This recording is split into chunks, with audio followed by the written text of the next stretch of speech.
Good morning, good morning, good morning, good morning, good morning to anybody that's in here at the moment. And also good morning to anybody that's going to replay the show today.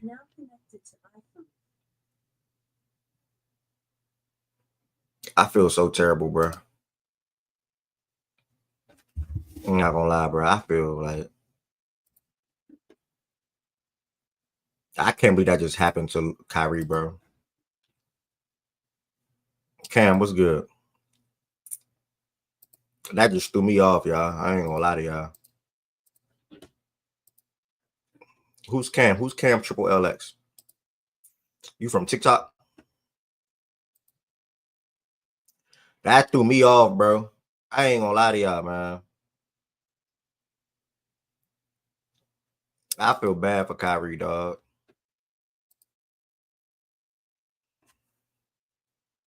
What's your ad name on TikTok, bro? That shit bogus. I'm gonna lie. You Cam?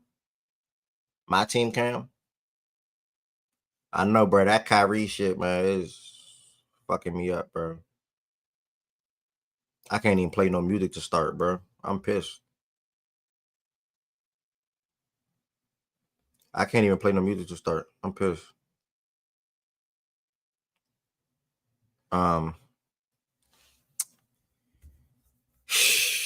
Damn, Kyrie. I don't even know what to play, y'all. I ain't gonna lie. Damn, I might have just put a playlist on shuffle. Damn, Kyrie. That's a bummer. Appreciate you for pulling up, Cam. That mean a lot, gang. No funny. That mean a lot, gang.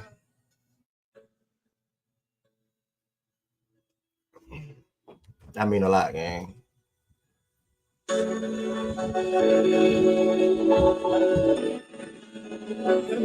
All this shit can get stressful. You ain't where you wanna be.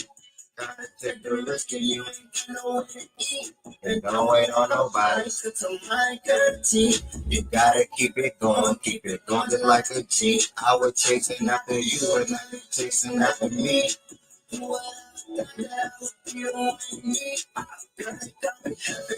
Do anybody got a song request in the chat? Anybody got a song request in the chat? Tell Bliss and pull up to the live today, man. Tell Bliss and pull up to the live today. Tell Bliss and pull up to the TikTok today, man.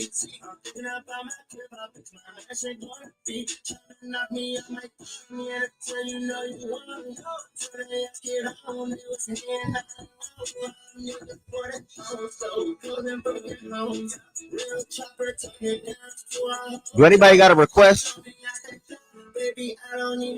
Pick a chain.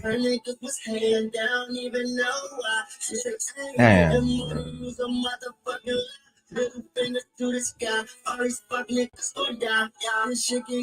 Damn, man. That Kyrie Irving shit killing me, bro.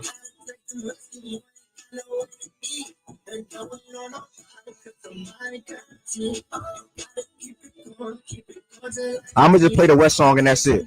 Lord knows. I forgot you from the DMV. Facts. Facts, Twan. Facts. Twan, you from TikTok too? Let me find out my TikTok folks pulling up, man. That's what it's all about.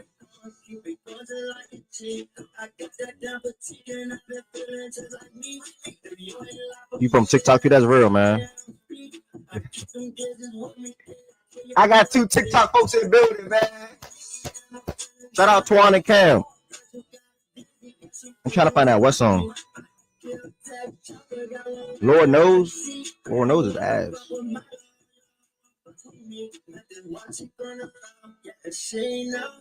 You want to hear Drake Lord knows or Meek Mill Lord knows?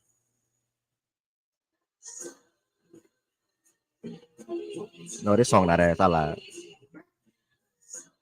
This song long as hell though.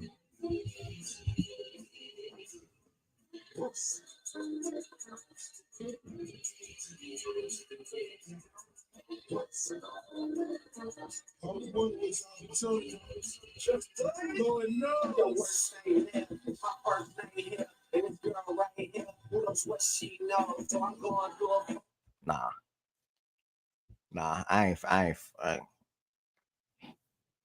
Nah, we not going with Tupac. I mean, I said Tupac. We not going with Drake and Rick. Nah. I want to play this song right here for some good memories and some good moments. And then we're gonna go ahead and get started. This is the last song. We're gonna go ahead and get started. You know what you said.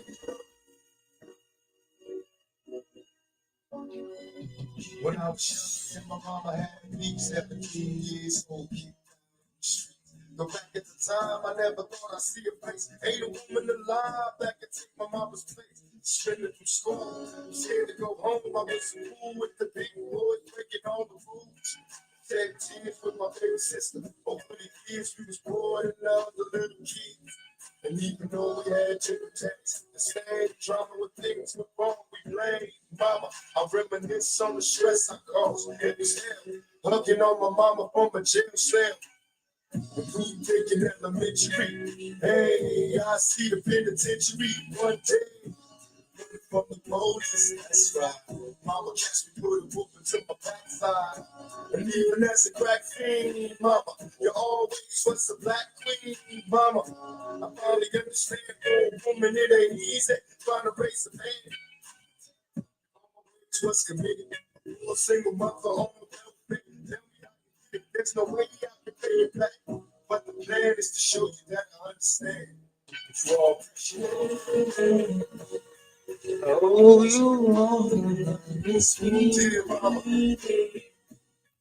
Makes no one it's You all appreciate it. Don't you know? Ain't nobody tell us it was fair. No love for my Damn, Kyrie. Damn, Kyrie. Because my anger wouldn't let me feel for a stranger. They say I'm wrong, but Damn, man. Torn ACL, so that's like a fucking year, bro. They show the young brother love. I moved out. Damn, man. Needed money of my own, so I started slanging. I ain't guilty because even though I sell rocks, it feels good putting money in your mailbox. Bro. I love paying rent when the bills too. Hope you got the diamond necklace that I sent to you. Cause when I was low, you was there for me. And never left me alone because you cared for me. And I can see you coming home after work late. You're in the kitchen trying to fix us a hot plate. Just working with the Make sure y'all like the video, y'all. Make sure y'all like the video, y'all. This is the last song. This is the last song. Kids on your own, and there's no way I can pay you back. But my plan is to show you that I understand. You all appreciate it.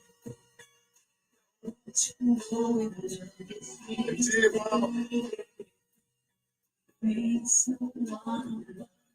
all appreciate it.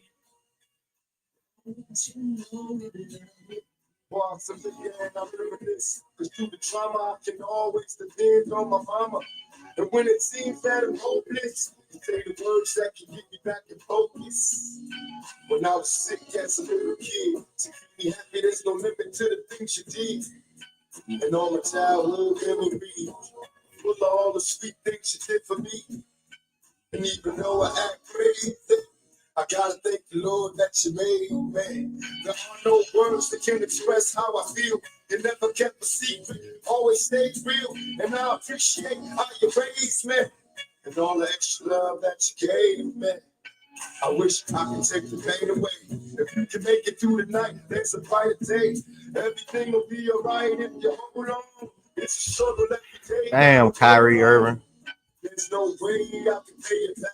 But my plan is to show you that I understand. You all appreciate it. Savannah, you ain't act if I was okay when Jimmy Butler requested a trade.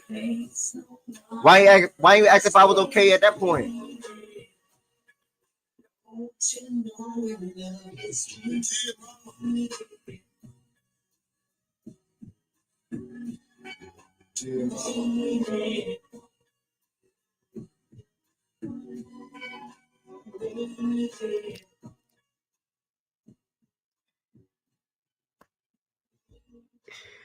Listen, man. Good morning to everybody that's in here so far. Welcome back to another day of Fact and Stats, Monday through Friday, 11 a.m. Eastern time until super duper happy to see a couple of my TikTok folks that put up to the show today. Shout out to Cam, shout out to Twan. I'm pretty sure y'all probably gonna be my live later when I go live on TikTok. So thank y'all, truthfully. Oh, you want a Jimmy gone? Whoa! I wish I can soundboard on YouTube. You wanted Jimmy gone? I never knew that. Okay, so I'm not that bad. Y'all be trying to.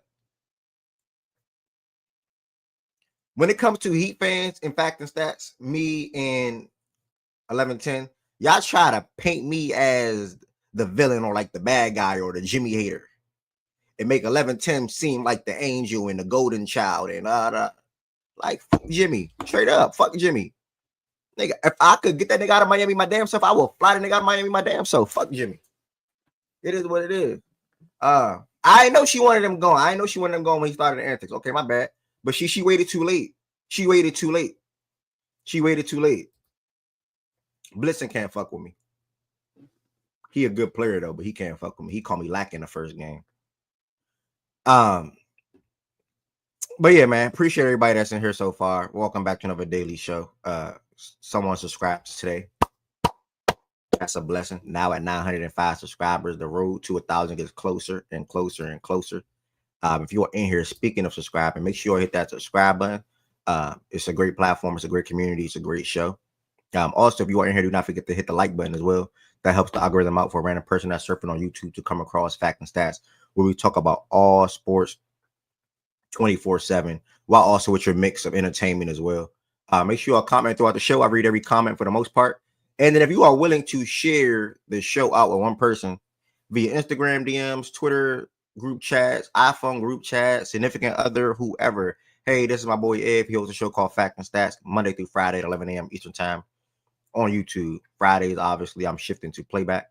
But for those that know, y'all know. If you want to extend your support for me and what I do and also the platform, I would love for you all to become a member. How can you become a member? It is the link in the description on this video. You can become a member for as low as $5. I would love for everybody to become a member eventually. Different customized perks, any most with the ability to send in the chat. And also you get the Fact and Stats logo next to your name, man. It's pretty cool. Next, you can send super chats and super stickers at any time throughout the show today. At any time throughout the show on any given day, honestly. $2, $5, $10, the amount don't matter. $2, $5, $10, the amount don't matter. Make sure you all follow on Fact and Stats on Twitter, Instagram, and TikTok. Twitter is the most important. But I am getting clips from the show and or pocket episodes that I record. I distribute them to those platforms as well. So I do got more work to do when it comes to clipping some things from yesterday around the baseball talks. I said baseball, the boxing fight, and etc. Things I should say in general that I like. I do want to prioritize getting them clipped and sharing them out to social media so more people can find out what Fact and Stats is, find out about what Fact and Stats is, and where can they tap in to either listen in or join the stage. Playback.tv is your birthday is not Friday. That's cap. Your birthday ain't Friday. That's cap. Plus your birthday was in December or something. Also, yeah, members on YouTube and subscribers on Playback are eligible for lunch every other Friday. You trolling, bro. Your birthday's in like December or something. Playback.tv/Fact and Stats. This is where we watch live basketball at. I want to do like a little giveaway today. I got like a question. Ted's birthday Thursday. I got like a question. I'm gonna see what's up though in a second. Playback.tv/Facts and Stats. That's where we watch live NBA games at every single night. I went on there and did the schedule already. Please, when we do these watch parties, especially if I'm present, let's try to go with what I schedule. I'm scheduling, obviously, unless it's some good bump or something like that, whatever the case may be. For anybody that don't know, though, the Playback link is literally in the chat. It is literally in the chat. The Fact and Stats Playback room is at 1,688 members, so we need 12 more to get to 1,700. And like I said, the game's already scheduled. So we're going to start the watch party off with the Rockets and Pacers. I'm expecting a lot of the Rockets guys to return back to the lineup for tonight's game. Shout out to Reed Shepard. Shout out to Reed Shepard. Listen, y'all can try to write my dog off all you want. All he needs is time and an opportunity. Time and opportunity. And last night he got that. He had a great game. All really good game, I'll say. Next game that's scheduled is the Warriors versus the Knicks. The Warriors are 8-2 since Jimmy Butler got traded there. The Knicks are the Knicks. That should be a good game as well. We definitely want to highlight that game as well. And fans, which include myself, / Wolf fans, not including me, we should not see a lick of this game on the screen. We should not care to watch the Wolves versus the Sixers. I know how y'all Ant stands are and shit like that, and Wolves fans, and this game should not get no TV time. No TV time. All the good games, in my opinion, obviously, if it's a good game down the stretch of the wire, last 2 minutes, 3 minutes, whatever, yes, we're going to tap into it. Commercial break, yes, we're going to tap into it. But the 10 o'clock hour, we're going to tap into the Clippers and the Suns. And then after that, we're going to end it, obviously, with LeBron James, Luka Doncic versus the Pels. Hopefully Zion play. Luka and LeBron. Shout out, man. If you know. Shout out to Luka and LeBron. This is amazing. Speaking of Luka, bro, I feel terrible, bro. All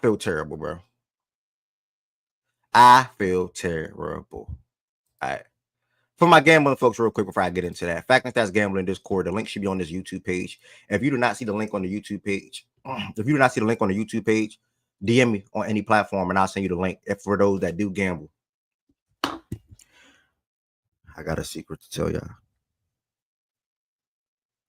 I gambled yesterday. Why did you gamble yesterday, Ed, when you say you're not going to gamble?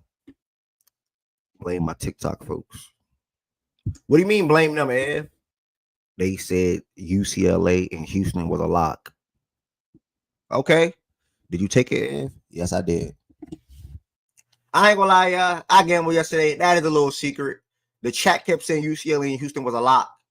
They kept saying lock. I added some little rinky-dink shit on it. You know what I'm saying? OKC, money line, etc. I cashed out. So, yeah, man. Shout out. He said gambling in your blood. Good morning to everybody, bro.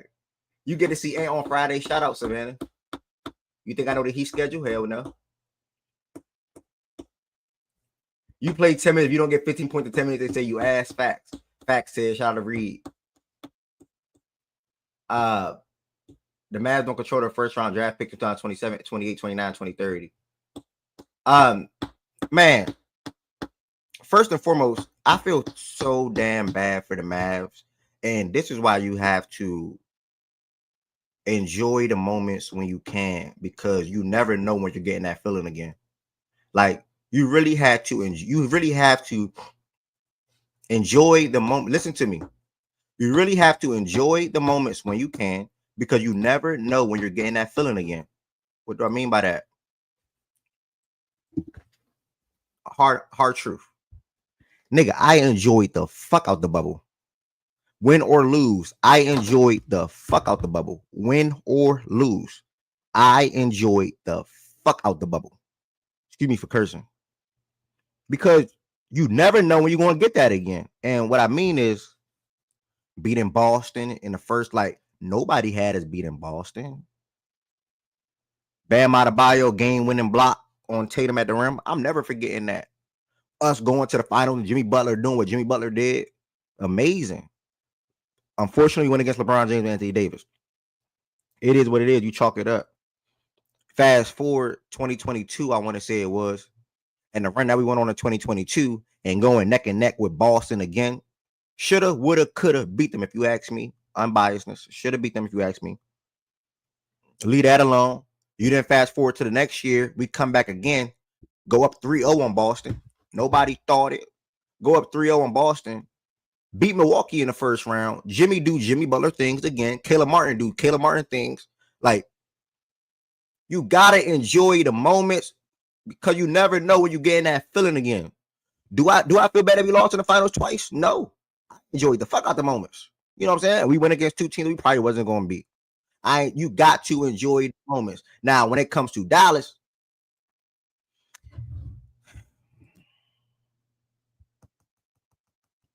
I only feel bad because Kyrie Irving, one of my like all-time favorite players. And it's just like, damn, man. Like, speaking of the moment, I don't know when they're going to get that moment again. They have one option this offseason, to me, one option, and that is land Kevin Durant. Kevin Durant has to come out. It's already reported from Shams that the Suns are going to prioritize KD wherever he wants to go. He has he's going to be expiring. He's more likely going to go wherever he wants to go. It's Kevin Durant. He's going to go wherever he wants to go. So all you have to say is, hey, trade me. And I'm not reading the comments. I'll give me 1 second. Hey, trade me to Dallas. I want to go to Dallas. But then you look at that situation. Kyrie Irving coming off an ACL injury, probably not going to play till February, March. Anthony Davis, who knows what that's going to look like? Is KD and AD going to do enough? Probably, more than likely, to keep the team afloat until Kyrie Irving is ready for playoff time. And then when it is playoff time, what does that even look like? Because them three would not be able to play basketball together. It just won't happen. So I don't know, bro. That's the only option. If that don't work, I don't know when they will experience the moments again. You were just in the NBA Finals, and Nico, you chose to have some big unnecessary pause, and you traded Luka Doncic. You traded Luka Doncic. I wonder if he got a wife. And did she say, honey, are you sure about this? Like, are you really about to trade Luka? Let me read some comments. Do Nico got a wife? Honey, are you sure about this? Are you really about to trade Luka Doncic? You know, this is a guy that's going to put you in finals contention or Western Conference finals contention year in and year out. Are you sure about this, honey? Like, she had to lay in the bed with him if he got a wife, girlfriend, or whatever. Are you sure about this? So now you fast forward. Granted, you cannot predict injuries. Kyrie Irving, I'm sorry, speedy recovery. Torn ACL, that is such a blow. And he in his 30s. That's a blow. Damn, man. Damn. Because even if you do get Kevin Durant, which I think will be heavily prioritizing getting KD, like I said, Kyrie still got to return from the ACL. We know the ACL injury takes 9 to 12 months. So Kyrie Irving would not play basketball realistically anytime between January and March. And even when he does return to the court, he still has to ramp up, get that chemistry down packed with Kyrie Irving, KD, and AD. If it happens, I'm not just penciling on that team. If it happens, he still got to ramp up, and it's just a lot. It's a mess. And I just don't know if they're going to experience the moments again, man. They're not making the playoffs this year, unfortunately. So it is what it is, man. Yeah, like the video, man. Let me read some comments. I see Jordan and Low trying to come up. Yeah, like the video, y'all. Like the video. He said 47 views, 12 likes, y'all bogus as hell. I enjoyed the bubble. We got Nana in the building. Shout out to Nana. I didn't even know Nana even be here on time. OG in the building too. Shout out to OG. This nigga Low was on Twitter this whole time. A nigga tried to bet me $87. Man, shut up, Goofy.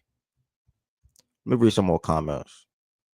KD to Miami? Yeah, if he come out and say it, I would like it, to be honest. OG, your wife and I let you do that. I'm not speaking facts, OG. No, OG, I'm not. OG, I'm not saying that, OG. I'm not saying that if the trade never happened, Kyrie Irving never gets hurt. You cannot predict injuries. All I'm saying is, what I said. I didn't say nothing bad about it. All I'm saying is you don't trade Luka Doncic. That was my point. You don't trade Luka Doncic because he can put you in a window that never closes no time soon. That's my point. That's all I was trying to say. I'm not taking a shot at. I'm not saying anything bad about Kyrie. I'm not saying anything bad about AD. No. Because you cannot. You see how many minutes Kyrie been playing last couple of weeks? Yeah. Okay. Yeah. A lot. Yo, I got a question for y'all real quick.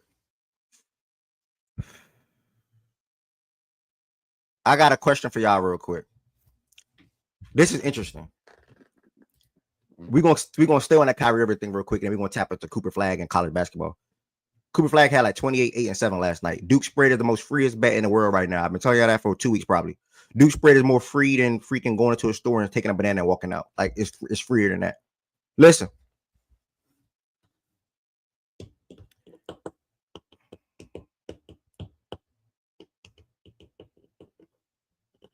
Okay. Say Cooper Flagg comes into the NBA and he's just a good player, right? He's just a He's just a flat out good player, no matter what. Like off rip, he's a good player. He is who he is right now in the NBA. And y'all all have y'all favorite NBA teams. What is the package? Yeah, Duke spread this Saturday for sure. What is the package you all will trade for Cooper Flagg that will keep your team still in finals contention that next season, that following season, and or closer to finals contention? So OG's a Rockets fan, West is OKC, Jordan Woods is Lakers, Lowe is / Warriors, Josiah / Knicks, etc. Whoever can put together the best package will get a gift. Wait, what's the exercise? Say it again. Gift / prize. So this is the deal. We all know Cooper Flagg is the number one draft pick. We all know he's a hell of a player, right? We all know he's a hell of a player. Say Cooper Flagg comes from who he is right now to the NBA, and he's a good player off rip.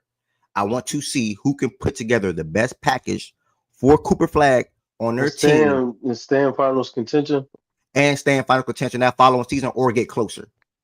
Nigga, I mean, I'm winning the prize, so like I'm about to we say, can really just beat That- this prize. Is that too easy? That's too easy. Yeah, for like, us. Didn't think I not paid too 7 easy. It's not points. too easy. It's not too easy. It's not too easy. I'm Too just easy gonna for win it. OKC. So you might as well just hand me the prize. I mean, we giving out shit this morning. I Like, think that's too. What we doing? Yeah. OKC got an array Niggas of reneging draft on the picks, prize array of now. We young factoring in who the players, GM is because you know Sam not gonna do it. So you throw that to the Niggas side. reneging on the prize now. Let me keep thinking. I gotta keep thinking of something. I gotta keep thinking of something.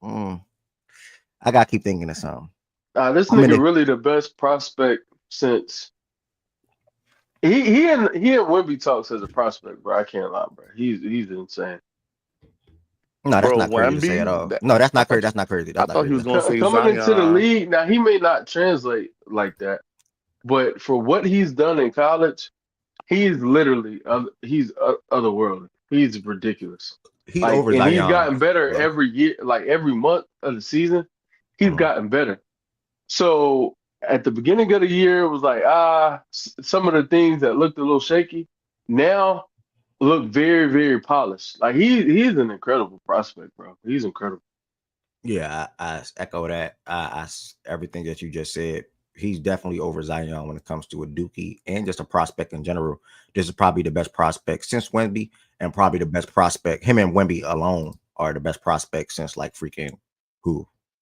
LeBron James. Bron. Yeah, LeBron James. So them two are at the top. It's LeBron, Wemby, Cooper.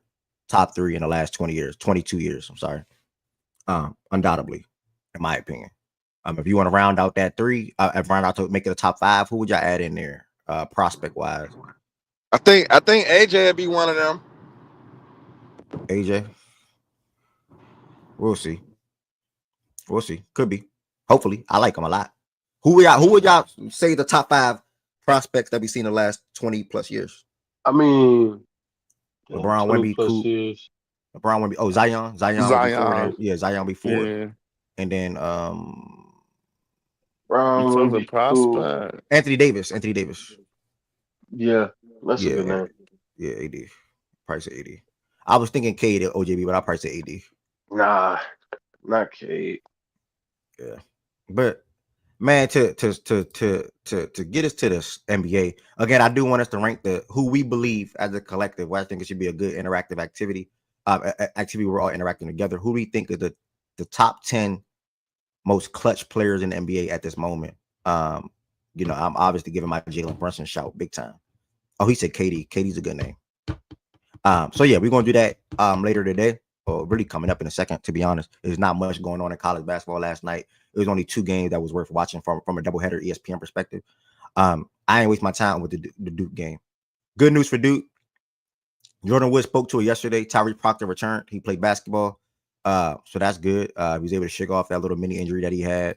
But Cooper, man, I mean, their spread 19.5 was ridiculous. 19.5, 20, whatever it was, 20.5 was ridiculous against his Wake Forest team. And slow first half, really, when it comes to covering the perspective, and they just took off in the second half. A lot of that was to do to Cooper Flagg's play. I mean, from an overall basketball perspective standpoint, he's just a ridiculous basketball player, and everybody should just be if he gets a knockdown outside shot, which he shot 3 for 6 from 3 last night. I mean, it's damn near curtains, because it's not one thing that he can't do at a court at a level where he's confident at doing it at. if that makes sense. Get into the rim, mid-range shots, passing the basketball, rebounding, blocking shots, defending, period. This man is a real two-way star. He's going to come into the league and be a real two-way star. Like that's what he was in high school, a two-way star, blocking shots, the defensive impact, the offensive impact. And now at Duke, he's handling a lot of the playmaking responsibilities because they don't really have a lead guard that can do it better than him. So James or Proctor can't do it better than him. And Cooper just that versatile. So where he can display that and show that this year. And also he's a good free throw shooter too. So he's just a ridiculous basketball player. Khan, lottery pick. He had 17 last night. Isaiah Evans, who's been playing good basketball the last 3-4 games, got minutes as well. He finished with 8 points. So like I said, it was good to see Proctor return for Duke. And yeah, man. It'll be very disappointing if this team doesn't win the title. I swear, bro. I swear. And I wouldn't be down on them if they lose. Y'all gonna be disappointed then. If they lose in the championship or the Final Four, I'm not gonna like rag on them like, oh, you're failures or whatever. But it would be disappointing for sure. Now if they lose before that, then they just fucking failed. Like they've some fucking failures in the season or whatever. Yeah, but anything less than Final Four is bad. Yeah, absolutely. But once you get there, anything can happen. But I would still be disappointed if they didn't win the title. This team has everything you need. Especially when Elite get back. Oh my God. Zay coming on, Elite get back. Jesus Christ. What don't they have? Yeah. They got size, they got shooting, they got playmaking, athleticism. Yeah, this is one of the I want to see how they play in the first couple games and in the conference tourney, but just how it's coming together. If they were healthy right now, I'd be willing to say that this is one of the better Duke teams that I've seen. Like it's up there. It's really up there. Mish Derek White is a good shout. Derek White really is clutch, man. I ain't gonna lie, he clutch for y'all when we get to the activity. Somebody said he gonna be pushing the face of the league. If Derek White is clutch, what you mean? He clutch. I ain't saying he's gonna be top 5, top 10, but he clutch. It'd be interesting to see how people define clutch too. We going top 10. That's why I said be dead ass. Aaron said he's gonna be pushing the face of the league as soon as he makes the Elite 8 this season. Y'all see Cooper Flagg potentially be the face of the league? Stage, hello? Yay, nay? We gotta see, bro. We gotta translate. You don't come into the NBA and be face of the league. What was your question? Cool. Aaron said he's gonna be pushing me in the face of the league as soon as he makes the Elite 8. And our question would be, I think he has the potential to be the face of the league one day.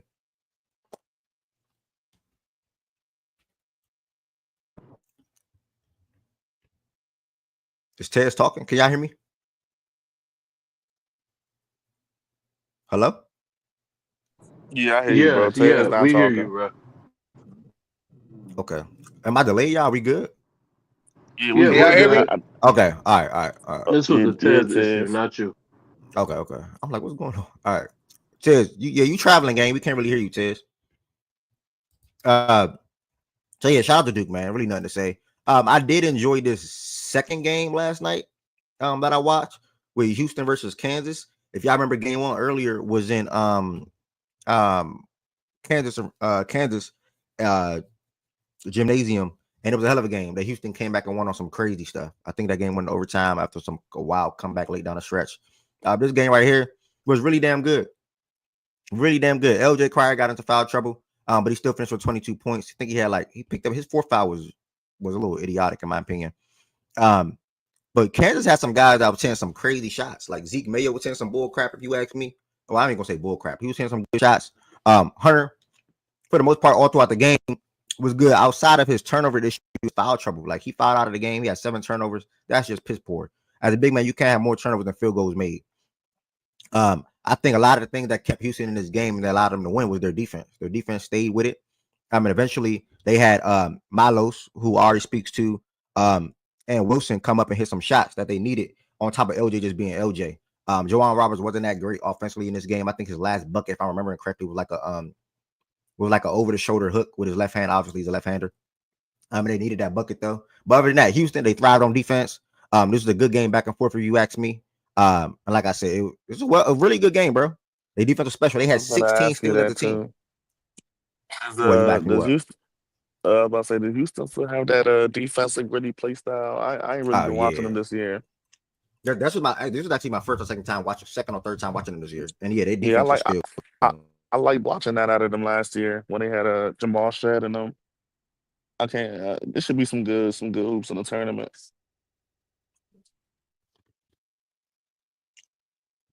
yeah, for sure. It's also one of the worst ACC we ever seen. Blake is a little delayed. But yeah, that's it for Houston and Kansas. It was a good game. I enjoyed it. I prioritized watching this game last night over some NBA. It's like the sleep was a little so I watched this game and then I was live on TikTok just gaming. But yeah, good win for Houston. It should be a number 1 seed coming up. I cannot wait for March Madness, man. It's so close. Tonight, the only game that's worth prioritizing or speaking to, really, if you ask me, is A&M and Auburn. A&M should be home. A&M is home, I believe. Hold on. Auburn still number 1 or they drop? Auburn should be 1. Duke is 2, if I'm not mistaken. Even August is pulled up from TikTok. Okay. My TikTok folks pulling up this morning, man. Y'all some real ones for sure. I'll see y'all in a couple hours, man. Y'all real. We got Texas and Mississippi State. Actually, I didn't even know that. That should be a good game tonight. And y'all heard about Kyrie game. We spoke to Kyrie. A&M and Auburn, that's at 9 p.m. This is worth watching. If the NBA slate, if a game is not looking too good and you want to tap into a game in March, Auburn and A&M should be a good game. A&M is on like a 4-game losing streak or something like that. They need this win, but Auburn is just too damn good. So if it was me, I'm probably going to go something like Auburn, Mississippi State, and somewhere in that ballpark. If I was building out like a parlay or something like that. I don't know. I'll see. Georgia probably can upset South Carolina too. UNC play tonight too. Nobody keep up with that. Who y'all play? Where UNC? Where y'all game at? I don't even see y'all. Or y'all play Virginia Tech. Y'all should be Virginia Tech too. UNC rolling. UNC playing some good basketball right now. So that's that for college basketball, man. It was a quick. Oh, Rutgers and Purdue play. Okay. Cheers, your mic good, gang? Yeah, you can hear me? Yeah. Yeah. No, I was driving, my fault. Hey, man, last game in Rupp, man. Senior night. Shout out to the guys, man. Shout out to the guys. Did you want to say something about that Cooper shit? Oh, no, I was just saying we got to see. Like, if it translate, which I do think the type of player he is, bro, I do think that shit would translate, though. Like, I don't see nothing in his game that I would say wouldn't translate. Because he's so versatile. So he can do a lot of shit. He can play multiple positions. So I think it'll translate, but we got to see, though. Yeah, like he's gonna be a good player, but will he be better than Tatum? Only get face of the league if you're better than that guy. Why you say that? I think Tatum is the guy who, like, he's the best American right now. Like, I mean, outside of the new crop of guys. So since Steph, LeBron, Durant, they're all old, Tatum is the best young American. To be the face of the league, you have to be better than him. And that's a tall task. So if Coop can be better than Tatum, sure. But You said that's a low bar, man. He could do that nigga, in no, That's it's not a low. not, That's bro. not a low bar. Yeah, Like, that's y'all not a be low taking it bar, too bro. far. That's not a Tatum is a hell of a basketball player, bro. That is not no low bar at all. And actually, Wes, you make perfect sense. Like I didn't even think of it like that. To be the face of the league, you gotta be better than Tatum. That makes perfect sense, bro. I'm not gonna lie, I actually like that. Yeah, I like that. Damn, good one. We could do this little mini slate in here, and obviously we're gonna do the activity and open talks more so around the NBA and games and news. And again, man, it's Dallas situation, man. So super unfortunate, man. I feel so bad about that situation, bro. My heart dropped, not drop, but my heart like damn when I seen the torn ACL because it's such a bummer. I know we always in here talking about, oh, they can make the playoffs or whatever the case may be. And obviously, you have the Lively injury, you have the AD current injury, even Gafford, and then now Kyrie Irving. I mean, they went through it all. And then you traded Luka this year. Dallas went through it all this year. All the emotions, all the ebbs and flows, the highs, the lows, etc. And even down to the Luka calf injury. Like They dealt with a lot this season in the last 3 months. Fresh off of making NBA Finals 9 months ago. It's crazy, bro. That's crazy. I don't know, man. Prayers to Dallas fans, to be on a serious note. Prayers to Kyrie Irving, speedy recovery, torn ACL, you in your 30s. That's a 9 to 12 month recovery timeline. And you know they're going to go into next season as Anthony Davis as the number one option without a real guy next to him. So who knows what that season is going to look like to start, or even those next couple of months, unless they land a Kevin Durant this offseason or whatever. Damn, man. Do anybody got any comments on that Kyrie Irving thing real quick while we right here? Really unfortunate. Heart goes out to Kyrie. I think that it just, it highlights why you don't do what they did with Luka. Because regardless, championship window is closed, at least in the immediate future, even if Luka's still there. But you have the guy who is there for the future. So granted, if the Kyrie stint is over, now you can pivot in a different direction and try to rebuild it around Luka again. Now, with this, he's on the wrong side of 30. All prayers out to him, sending him the best energy you could possibly think of. I think it's a real uphill battle for him to be as good as he's been at other points in his career post this injury, being on the wrong side of 30. Even though he's not predicated on athleticism, that's just not, if he loses two steps or one step, it completely changes the game. And it goes, it's just, that's not easy, man. So I look at that team now and their future, and even with what you said about acquiring Durant, it's like, yeah, sure, go get him if you want to, go balls to the wall, because you really don't have an option now. But it just highlights even more why I think you can't do things like that with Luka.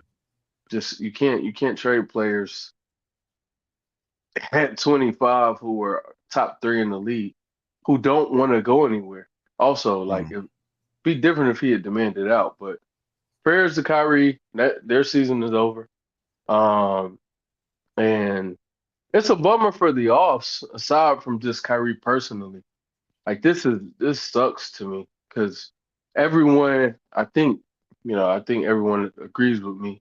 We were ready to see Dallas realize whatever they could potentially become in April, and as the season closed, going into the play-in and potentially the playoffs if they were able to make it.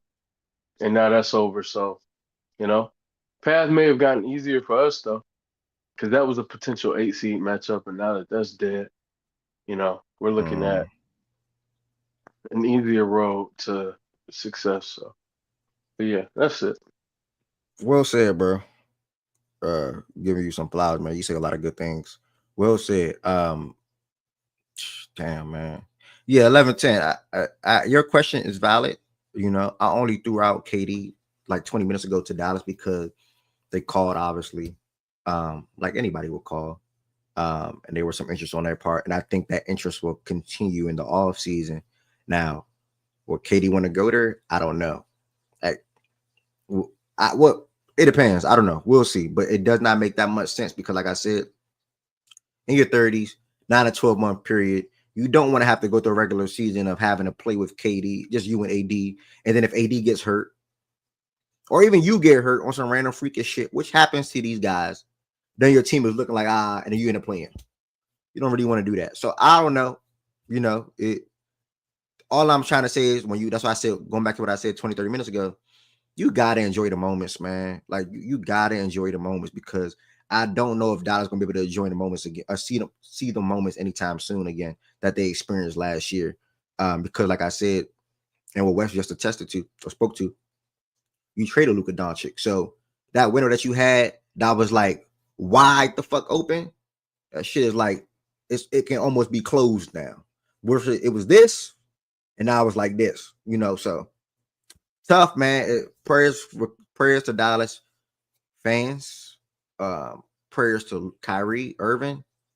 And I hope he continues to put God first and get back on the court pretty soon, man. Because that's tough. That's really tough. Yeah, you gotta enjoy him because you'll never know if you'll see him again. That is a fact, man.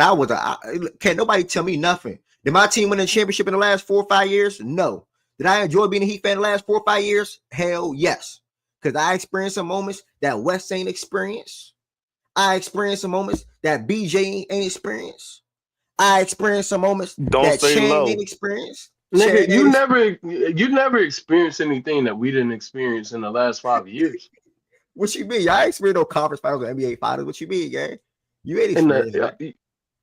Oh, I thought you meant my organization as a whole. Like Nah. we've experienced the finals. We've experienced countless conference finals. Whoa, buddy. That was a long time ago. We right. Doesn't matter. We experienced it. You said in the last 5 years for your franchise, what you all experienced, we didn't experience. In the last 5 years, no. Have we experienced in that it? Yeah. 5-year time frame. In that 5-year time frame. That 5-year shit don't mean anything, bro. Gang, you don't remember you gang, you do not remember what 2012 felt like when y'all went to the finals. I'm sorry, you do not remember. Bro, you do not remember how that. old? How old do you think I was, bro? I was born in '98, nigga. Yes, you were. Wherever you were, 13, 14, I was born 15. in 2004. I'm not one of these badass little jits that come on the stage that we be around every day, nigga. I'm a grown ass man. I know what that shit felt like. I was grown, nigga. What are you talking about? I was there. Living room, watching every game, nigga. Come on, Durant. Come on, Russ. I saw Tragic Johnson call my favorite point guard of all time one of the worst, punk ass. I know what it's like, nigga. I know what it's like, bro. That's a little Dallas, whatever you can do, man. Throw all the chips in there and go up to one. Nah, nobody's trading the number one overall pick. We got to kill that discourse. Nobody's trading the number one overall pick. Yeah, nobody. I'm chatting, bro. I'm chatting. So, man, shout out to Rallo. Rallo at me the other day talking about the Pels. If they get the number one pick, they should trade that pick for KD. I'm like, nigga, what? Like, why the fuck? Wait, huh? Bro, Rallo, bro, he be tweaking. That's my dog. Why would you trade the number one pick for Kevin Durant? Like, nigga, you shouldn't even want to do that. Nah, he gotta be trolling, yo. He said KD puts us closer to winning the championship. I'm like, nigga, what? Who says KD and Zion win a championship anyway? What the hell? That shit wouldn't even be like, oh man. I ain't gonna lie, he's burnt. You about to trade the number one pick for a nigga that's about to play 2 more years? Like, man, that shit crazy. Three at max. Three at max. I give you 3. I give you 3. Yeah, 3 at max. Damn, we about to lose LeBron, KD, and Steph all in the same time period. You know what I'm saying? Like, I feel like how we came up, it was good I think they was the same year. Nah, which is gonna be crazy. That's not happening. Because Brown, I think he got 2 more, that's not and happening. I think Steph got 2 more. Only person I'm questionable with is KD. I think KD might last a little longer than normal, but I think Steph got 2 more, maybe 3. If you ask me, I think next season is Brown last year, and then I think KD gives it 2 to 3 more years after this, and I think Steph go out in 2 more years. So I mean, your logic, it could work. I mean, your thought process, it could be true, but I don't think they retire all in the same year. But what I was about to say is, as we came up, right, real basketball fans from 04, 03, whatever the case may be. I'm 28, so I've been watching basketball since around that time, and we've seen AI high, we seen Shaq high, and we seen them go out. We seen Nash go out, Dirk go out, KG go out, T-Mac go out, Kobe go out, Wade go out. And my point is, it's all been spaced out for real with these 10 to 15 best players in the NBA at the time, or at some point in their careers when it comes to them retiring. We're about to see LeBron, KD, and Steph retire back to back to back. Like, that shit about to be like, it's about to be a terrible experience. And Chris Paul. Shout out to Chris Paul. I want to give the legend some flowers. Shout out to Chris Paul. I'm going to throw him in there too for the fuck of it. We're about to see all 4 of these guys retire back to back to back to back to back. And like, that's going to be a big blow to the league. That's going to be a big blow to the ratings. That's going to be a big blow to the NBA, period. So, I don't know, bro. It's just different because when we was coming up, it was so many good, really good, damn good players, and it was spaced out when it comes to them retiring. And now we about to see this shit where all three of these guys are still top 10, and they about to retire it back to back. So that's a little thought for me. I know I'm probably late, but Suggs officially ruled out for the year. Oh, no, I didn't even speak to that. Yeah, I saw that this morning. Tough. And they got to make a move. Like, it gets to a point where you got to stop stocking up on the young talent. I'm sorry. I'm not a fan of it. I would never be a fan of it. Once you have your 2-3 blue chip guys that you want to build around, you do not need to keep you do not need to keep drafting. OKC, you don't need to do it. Houston, you don't need to do it. Orlando, you are now at the point you do not need to do it. Include Memphis. Nigga, if you don't, Memphis, you don't need to do it. Bro, you're wrong about No. Houston. If you can draft a top guy, Houston, you still need to be in that draft. They're not gonna be that ass though. I'm saying picking a lot of it doesn't matter. It's not about them being that ass. It's about them having access to the pick. You said you don't need to do it if you can draft high. I don't agree with that for Houston at all. I think I was wording what I was saying wrong. So basically, what I'm saying, where I was going with that, when I said what I said when I was going with it, is because Orlando had 2 picks in the top 12. I want to say 2 years ago, where they got Anthony Black and Caleb, or Jet Howard, and you obviously you get the thought process behind both picks, but now they have their 2 guys that they want to build around, right? And over the last couple of seasons, we've seen them get Cole, Jalen, Anthony Black, Jet Howard. Even before Paulo and Franz, Jonathan Isaac. When does it come to the point where you and now in this most recent De Silva, that's 6 guys in the last 5 years, not even including Paulo and Franz. And then you're probably going to draft again in the first round, which is probably going to be somewhere between 14 to 18, whatever, something like that for the Magic this year. When do you start to say, okay, we can't keep going the young talent route, we gotta add to what we have right here? And they went and got a vet in KCP. I think it was the wrong move, but they tried. And then I think they're much younger in their process. I think just because your success I'm forcing. You feel like I'm forcing? Potentially, I won't say forcing, but just because your success is expedited, it doesn't mean that your process has to be expedited as well. And that's kind of where Sam is, although again, for Sam, I think now, number 1 seed, 50-plus wins, back-to-back seasons, you're not expediting the process anymore.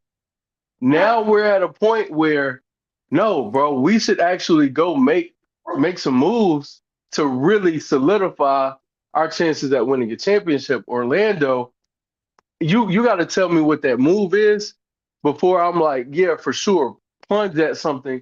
Because I don't even know what the players that they have on the roster, their top 2 guys, if it's clear that if they plunge at a good guard, if they'll win in the next 2-3 years. Like I still couldn't get behind that. I think for OKC, if we plunge, we win in the next 2. I think we could win in the next 3 years regardless. But especially if we take some of our capital and go all out on a player that we feel fits, for sure we're winning in the next 3 years. It's not a question to me. Barring some crazy injury, we win in the next 3 years. I think that's when you have to like pivot. But when you're at Orlando's point, a little early. So, good point. So what about what 1110 just chimed in on the chat then? They have to start soon. They have to start soon because Franz max contract and Suggs extension is going to kick in, and then P5 is going to be up for an extension, and then they pay Wendell and Isaac. That's why you still, while drafting is still really important for them, because they do have so many people that they've committed to financially. Mm-hmm. So you have to get good contracts for cheap. I think that goes to West Point though, but you continue, brother. I ain't mean cut you. No, that's what I'm saying. Like you have to get good players for cheap, potentially with the draft, and then also if you do, we're talking about offloading some of the contracts for the guys that they paid, and that's fine. I don't disagree with that. I don't think that's a terrible thing. It's just, again, when you say time for them to stop drafting, and it was more so like also in reference to the conversation we were having. So when you Mm. said that post the Suggs news, it's like, are we sure? Because now Suggs just went down. You had your first taste of success last year. Lost in the first round, got some good experience. This year, you've been ravaged with injuries all year, and your second, If you're third, however you want to slot them, one of your most important players, top three most important on your team, is down for the season now. And we know what your team looks like without him. Now you're saying going into this offseason, I think, if I'm hearing you correctly, plunge, go make a real move to put you in contention. And to me, it's like, okay, whoa, why are we doing that now if we've been in the playoffs 1 year, first round exit, our top two guys, we don't know if they mesh that well together, to be honest. The games don't complement each other. They play the same styles and they both have some of the same struggles. One is uh-huh. better at things than the other, but you get my point. I don't want to belabor that point. It's like, I think it's off the pedal a little bit. Continue to, grab your lunch pail. Keep going to work, and when it's clear, Paulo has ascended, and that could happen this upcoming year, Ev. I'm not telling you you're wrong about that, but I think when you see it, that's when you do it. I don't think you do it early, unless you feel like, hey, in order to make it happen, you've got to go plunge and make that move. For Paulo to be his best self, you got to go make a move and get this guy in to help Paulo. For Franz to be his best self, you got to go get this guy to help them work more seamlessly together and fit more seamlessly together, et cetera, et cetera. And if that's the case, then boom, I can be with you. But you talk. You making good points. I want to definitely say that. I do want you to speak to the other teams that I mentioned as well. But to circle back and keep it on Orlando real quick, I just feel like, so where I was going with this was pick 6 and 11. I get the Anthony Black idea. I get the Jay Howard idea, sort of, right? Anthony Black more so. Point guard was a need. They had Suggs. They had Cole. They even had Markelle, I want to say. But I just feel like they're going to get into a point now where they still have the same need. And a lot of their positions, whatever they may draft, is just going to be overlapping. Like they're just going to be overlapping what they already have. They have tremendous depth at the wing position /4 position. And then they have a lot of freaking guards. And yet you still need a guard. So if they go into the draft, realistically, if you were the Orlando Magic, right, Wes, what would you draft? Like what position would you target? A guard or big and look to offload Wendell. Okay. Yeah. But you see what I'm saying? Their main Yeah. thing is probably a guard. So then you go into the draft, you draft a guard, and then you still have Anthony Black. You still have probably, I don't even know the contract situation, Cole Anthony, and then you'll still have Jalen Suggs, right? So it's like, instead of doing that, in my opinion, Well, let me ask you a question. Cole Would you can treat? easily be gone. Yeah, fair. Would you? Let But me I'm ask you a following. question. Let me ask you a question. Say Portland calls and say, just I know everybody been throwing out Anthony Simons' name, and Orlando pick falls at 17 or 18. Portland says, hey, we want that pick for Anthony Simons. Would you do it? I don't see why not. But again, I think for them, it depends on what's available in the draft. Because also Anthony Simons comes with a price tag. Anthony Simons isn't a young player. And do you think Anthony Simons puts you over the hump? And that's how I'm looking at it. Are we Yeah. making a move that is guaranteed to, even if he doesn't put us over the hump, guaranteed to put us in contention? If they identify Simons as that guy, fine. Do I feel like he's that guy? Absolutely not. If we're talking about a Trae Young, it makes a little more sense because to me, Trae is good enough, and it's not like Trae is 30. Trae is still relatively young. The timelines, even as Trae is getting older, Paolo and Franz, if they keep both, should be in the peak primes of their careers, and it should all mesh well. So he has the ability, if you get a Trae Young, to potentially get you in that contention conversation. Like, are they real contenders now? They have the guard, they back them up in the backcourt with Suggs, and then they have the wing depth, the size, the length, the versatility, and they have the big. So they have every piece that they would need to support Trey defensively, and then offensively, Trey is he's a real hub to me. That's a move I can get behind. When we talk about Anthony Simons, I'm stepping away. Not for that price tag when I could go. Again, I may swing and miss in the draft, but I'd rather get a player who is young and potentially pops. Because with the 17th pick, I can get an Anthony Simons. It's not out of the realm of possibility. With the And plus, 17th pick, I'm probably not getting a Trae Young. So stuff like that, we meet. And plus, even if you do go to to credit to what you're saying, because I'm low key probably with you, because if Anthony Simons was coming in, does he offer the shot making and the 3-point shooting and things of that nature, able to get his own bucket at points in games? Yes, but does he offer that uptick in from a lead guard / playmaker perspective to where it can make life easier for Franz and Paolo? I don't know, right? And you'll probably say the same thing. And even if like you said, it comes with a price tag, right?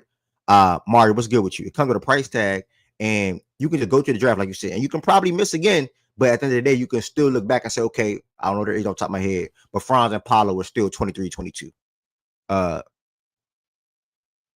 actually 23 and 22. Like, they're still 23 and 22. So it don't really matter. You know what I'm saying? So Anthony's 25. Anthony 25. Timothy, okay. Yeah, I think I'm with you. I'm gonna pivot off Orlando real quick. I think you get why I said about OKC. I don't need to go by OKC. I'm gonna go to Houston now. I think Houston's at the point where they're not going to be a team, quote unquote, to get a guy which you listed or labeled within the top 5 of the draft, because they're just not going to be that bad no more. So if I'm Houston now, I can now use these first round draft picks or first round pick and also young assets to then get me a guy that can where he can come in and be the guy, and Sengun and maybe even Jalen or Thompson or Bari, Tari, whoever game supports that and makes the fit easy for them. I don't think they need to continue to draft when, credit to a tweet that I saw that you tweeted this morning, where they can't even find minutes to play these young draft picks. Cam Whitmore, what you just said this morning, needs to be on another team, and he needs to be getting more minutes because he can be a player, which I agree what you said. Reed Shepard last night, as we saw, 25 points, I believe, in a good game, and from an efficiency standpoint as well. He's not getting the quality minutes that he needs as a rookie at the top 3 pick in the draft, because he's got to play behind Fred, he got to play behind Jalen, etc. So I don't think that it makes sense. Same situation. It's going to be a log jam. Whatever position the Rockets draft outside of a center, it would be a log jam. Do they need a center? Yes. But if it's a guard, no. If it's a wing, no. Because it's too much in the pecking order to overcome picking this player that you're going to probably pick between the 20 and 30 range, because that's where the draft pick will fall. It is no point for the Rockets to draft in the first round pick and continue to stack on young assets or young players, in my opinion. See, I see both sides of that, but I'm about to say, to me, I didn't you still just tweet say something earlier about Whitmore? I did. That's what Ev just spoke to. But Whitmore isn't what they need. So again, and I don't think he has the potential to be better than anyone like who's currently on the roster in terms of like better than their best players. I don't think Whitmore at his best is going to be better than Jalen Green. I don't think Whitmore at his best is going to be better than Sengun. So he's a sunk cost at that point to me. If you have, because in situation matters, so they have control of the Suns picks. The Suns, right, if they continue to fall, which is a very real possibility, we're talking about a team that I potentially, for their own picks, I'm with you. Yeah, Houston's not going to be bad enough to benefit off of their own picks, but that's not what this is about. It's just about drafting with the position. If they end up with the top 5 pick from Phoenix, yes, you could trade it. You could, by all means. But if you're sitting there with a top 5 pick, and we're talking about you potentially land 1, 2, 3, whatever it is in a draft like this year's or next year's, am I just trading that away just for the sake of doing so? Am I plunging at somebody for the sake of doing so? If the timelines don't make sense, nah. I would rather take a Cooper Flagg if he's available. If I end up landing that pick, I might rather take a Cam Boozer or an AJ DeBanza or even Darren Peterson, however you pronounce his name, if he's available, because I may think with any of those 4 prospects, they could be better than the best player on my team right now. Mhm. I And want to we'll ask you a still stay question. competitive. But go ahead. It's not a super pipe dream, but that's a pipe dream for in these next year or two, in my opinion, for one of the Suns picks to land in the top 3 that Houston will be in control of. Right now they're sitting at 11. Can they probably get the top 5, or can they get 5 or 6 or 7? Yeah, probably so. So let me ask you a question. Say that pick comes 5, 6, or 7. Do you think there's a guy that they can draft within that range? Maybe even 4 through 6, I'll say. A guy that they can draft in that range that'd be better than Jalen Green, Sengun, or even the Thompson twin? Just depends on who the prospects are and how they view that prospect. The Thompson part is the only part where I think I have to meet you, like truly have to meet you more than halfway and say, look, if it comes down to we have Thompson and we expect him to be better than Sengun and Jalen, and so we want to, like, that's how we're looking at it. We feel like we've identified our franchise player and he's already on our roster. Fine. But again, who are you plunging for? That's my only thing. Yeah, It but just has to make sense. I think the pathway for them to, because again, I think we all can probably say, in my opinion, at least, we all can't say, because I just think, in my opinion, that we know who probably going to be the 3 worst teams or 4 worst teams in the league again next year. So I think that realistically, the Suns, after post trading KD, I think Booker, Bill, and The etc. Suns can be one of those teams post trading KD. I don't know if I want to go that low, but okay, could be. Yeah, you're right. Could be. I mean, Booker gets hurt every year. Bill gets hurt every year. If both of them miss, hell, just a combined 30 games, that team goes from being 40, sitting somewhere around 40 wins to sitting somewhere around 28. And is 28 the bottom? No, but if they miss a combined 30 games and we're at, let's say, the 50 game mark, or I could take it later than that, 55, 57 game mark. For the rest of the season, maybe since you don't have control of your picks, maybe you still play hard, but you know how the league is, agents, guys want to protect their bodies. Does it really make sense for me to still be competing if we're out of contention? Yeah. Even if we're going out there, are we playing as hard? I think they have the real potential to stack up losses, pile losses up. And look, right now they're on pace. I think they might win around 40 games, and that's with Durant, with Book, with Bill. You take Durant off that team, if they don't get like some really good players in return, I think we're looking at a team that is definitely in top 5 talks for picks. And we know how the new system works. So granted, they could fall at 7 the same way they could fall at 3. But it depends, is all I'm saying. For Houston, I'm not saying, yo, we're definitely moving into the future with the mindset of, yo, we need to get the championship player, the guy who's in his prime or on the latter years, be it a KD or a Book right now on this team, so we can maximize this team's window right now to win. Because I just don't, it's got to make sense to me, man. If that player is Giannis, okay, cool, go plunge. If that player is Devin Booker, no, nigga, keep drafting. That's me. Now I know a lot of For Houston real? fans don't feel that 1,000%. That's I where I am. was just about to bring up Booker and say, for real, you don't think that this team, you rather I'm continue dead to try to ass. draft to get a guy when you have the opportunity just to put Booker right in there? You would choose that You over that? have, for me, yes, because you have, again, Jalen Green isn't Devin Booker. Jalen Green is playing really, like, he's playing good basketball for the first time in his career. For the majority of a season, he's put together a good campaign. When I look at that, and I'm looking at Booker, who's older, and Booker, who may always be better. Jalen Green may never be better than Booker. But if we're talking about paying the premium that it's going to take for Booker and going into the future where Book is you probably cap out with Book as your best player, unless Almond becomes better than Book. I don't know that I don't believe in that team as a championship team. Now, if you do, I'll respect. More power to you. We'll see how it plays out. But I don't think the way Houston is currently constructed, if they go plunge on Book, and we're talking about, okay, we have to trade Jalen Green in that deal because it just won't make sense for them to be on the same team together. And I think Phoenix would look for a real piece in return. So, boom, you offload Green, insert Book. The team is better, but better to what? A second round exit? Maybe a Western Conference Finals 1 year? Injury luck on their side? But what you're saying, and 11-10, I'm hip. What you're saying is what your thought process is, how do they get closer to the ultimate goal?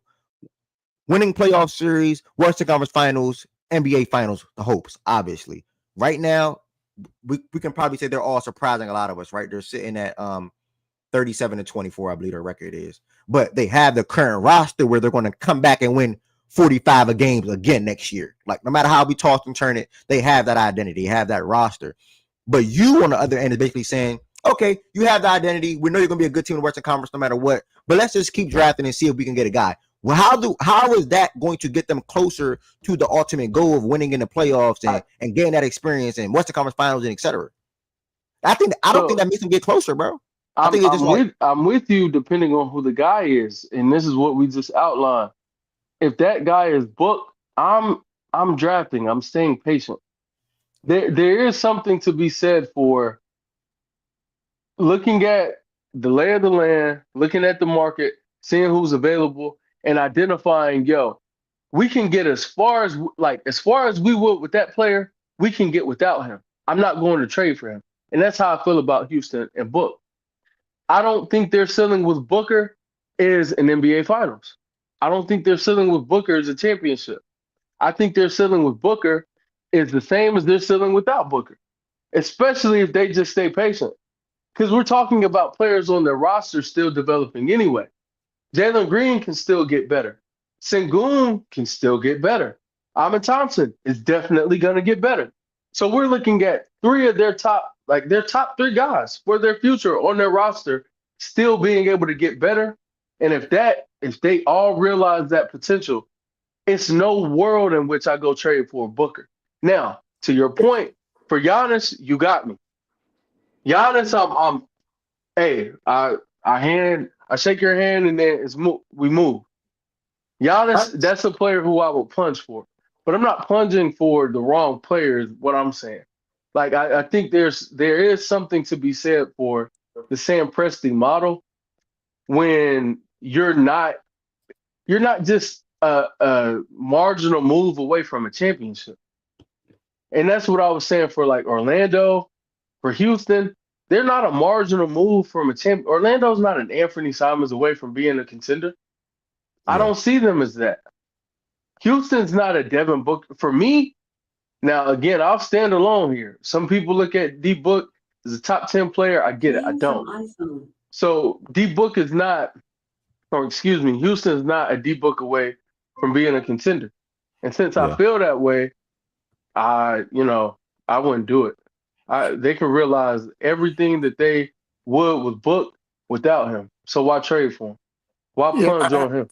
I hear you, Wes, but the route that you take that you suggesting we take, it's a little bit less of a guarantee than it would be if you take Book. And you don't stop with Book. You don't just get Book and say, okay, we're done. He's the guy that's gonna get us there. No, you can still make ancillary. You can still get some ancillary pieces that will contribute to you winning. But what you're suggesting is to gamble. That's a big gamble because first the player has to be there, right? The guy we're looking for has to be there. We're talking about a fit because we got everything, a lot of the other stuff in order. And then secondarily, you got to be lucky enough to get it. So I'm not willing to take those two gambles to try to get what you're saying is a guy. You ain't even saying we need to go find a shooter. You saying we need to go find a guy. It is so hard to find a guy in the draft. If you're just talking about finding a dude that can help us win, okay, let's talk. But if you're talking about, hey, hold off till you find that guy, man, that shit tough. That shit is tough. And I don't know. Yeah, hold off on players like Devin Booker until you find that guy. Or I'm saying pick that path as opposed to trading for Book with your current team, because I hear you. To me, and I know how you feel. I definitely understand your position on 4, his capabilities and how you feel about just him as a player. You have your opinions and you're standing on that, and I respect it. I think that with your current roster, seriously, I'm not trying to be on some like goofy stuff. I think you all can realize exactly what you could if you just drop Devin Booker on it. This year alone. No, next year maybe Book can get you around further than you would get without Book. But 3 years down the line, we're talking about waiting one more year to realize the same thing and have the same ceiling. To me, in my eyes, I I think. think Go ahead. no, I was just gonna say, I think when you reach a certain point from a construction standpoint, I don't think you continue to bank on rookies. Now I know OKC has been lucky in that. I think they're the exception though, because I don't know if you can point to too many other teams that have done that. Right. So to me, I'm not gonna bank on an exception model. I'll bank on a model that's kind of fortified, it's been in place, and you've seen people replicate it. What they're doing, that's some wizardry shit. That shit don't just happen. Ain't nobody doing that type of shit. So for us to follow that model, that's tough. That's tough. I get it. I respect it. They're great. All that shit. But I think when you're constructing a roster and you've got the pieces that we have in place, I don't know if you make that team better by continuing to add young players. I think you make that team better by continuing to find the right veteran pieces that's going to push that team to be better. And I don't necessarily know if you, and we're different, right? I think we look at basketball different. Not me and you, but I'm just talking about in general. I Hmm. think there's more than one way to skin a cat. I know y'all's stance is, well, you got to have that number one dude, and that number one dude, it's only so many number one dudes, and I get it. That's the easiest way, and that's you think about, oh yeah, if you got a dude, that's the best way to get there. But that ain't the only way to get there. If you've got really good pieces in place and you continue to add to that, and you got good coaching, and you've got a style of play, I think you can win that way. And I know y'all think, well, no, if you don't have a dude, an A1 dude, no, it just ain't gonna work. I get it. I don't necessarily think about basketball that way. Again, I think it's more than one way to skin a cat. And based on how we're constructing this team, I don't want to continue that. I don't want to see another rookie, bro. I really don't. We got 2 right now that can't get a bit of burn. We got 2 right now that can't, and I know Reed can play. But we just don't have the minutes for him right now. Not for where we are and what we're trying to do. Same with Cam. I think those 2 guys can play, and I think on a lot of other teams they probably would play. And so I don't want to continue to add another rookie. I don't want to see now one of them. And like I said, now I respect that. if you tell me you guaranteed to get a guy, and you guaranteed to get the guy, and you guaranteed to get this pick. Oh yeah, come on now, we can talk. But if I'm gonna be gambling and take a chance, nah, fuck no. Give me, And that's why I'm saying what I'm saying. I'm saying don't plunge at the first. Again, it's all relative to Devin Booker. If it's Giannis that's available, I don't care what could potentially be in place from the draft.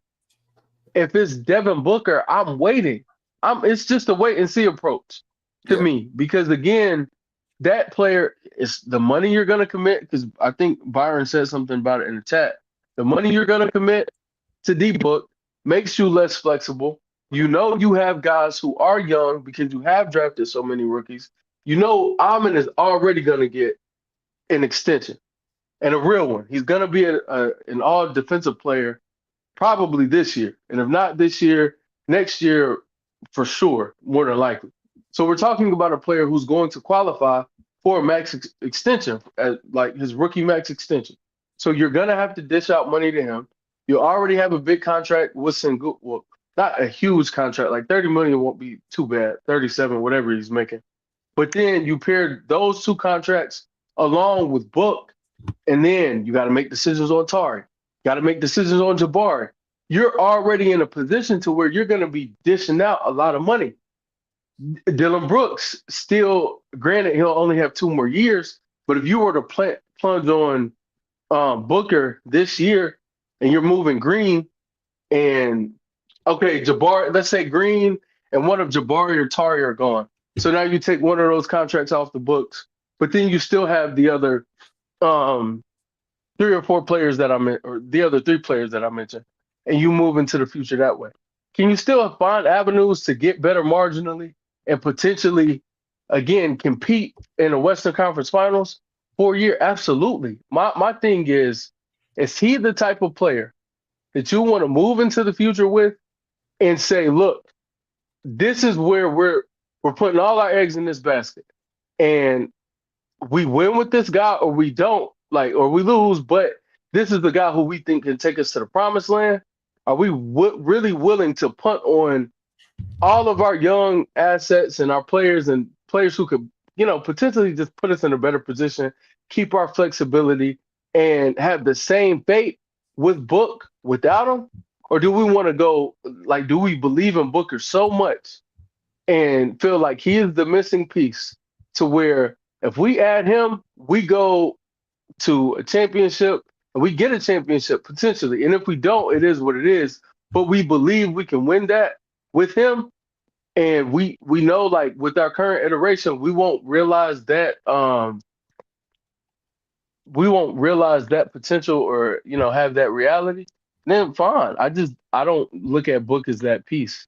And Yeah. even making marginal pieces after you get him, I think it's just tough, man. I think it's really tough. But some of the things I've said are work against me with that Book thing anyway. Because if you get Book, a player who's better than Jalen Green, and then you still have Amon developing, you still have Sengun developing, you're looking at a team that, well, what if you get Book and now, he's the top 15 player, but so is Amon.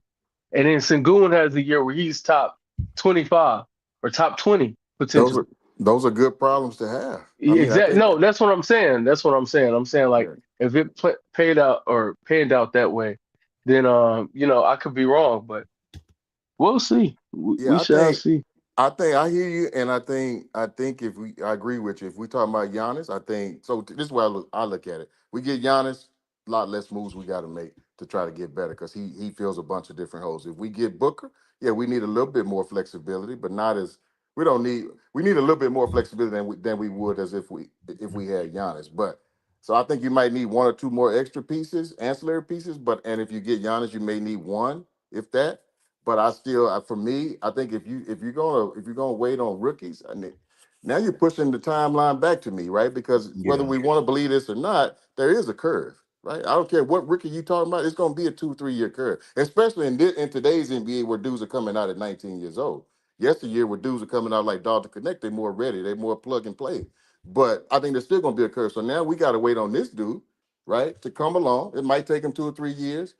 I don't know if I want to continue to do that. I don't know because then I don't know if let's say that doesn't pan out, then what? Then what do we do, right? Let's say I mean, we that let's say that's we miss true. on the if we Yeah. miss on the pick and that don't pan out the way we wanted to.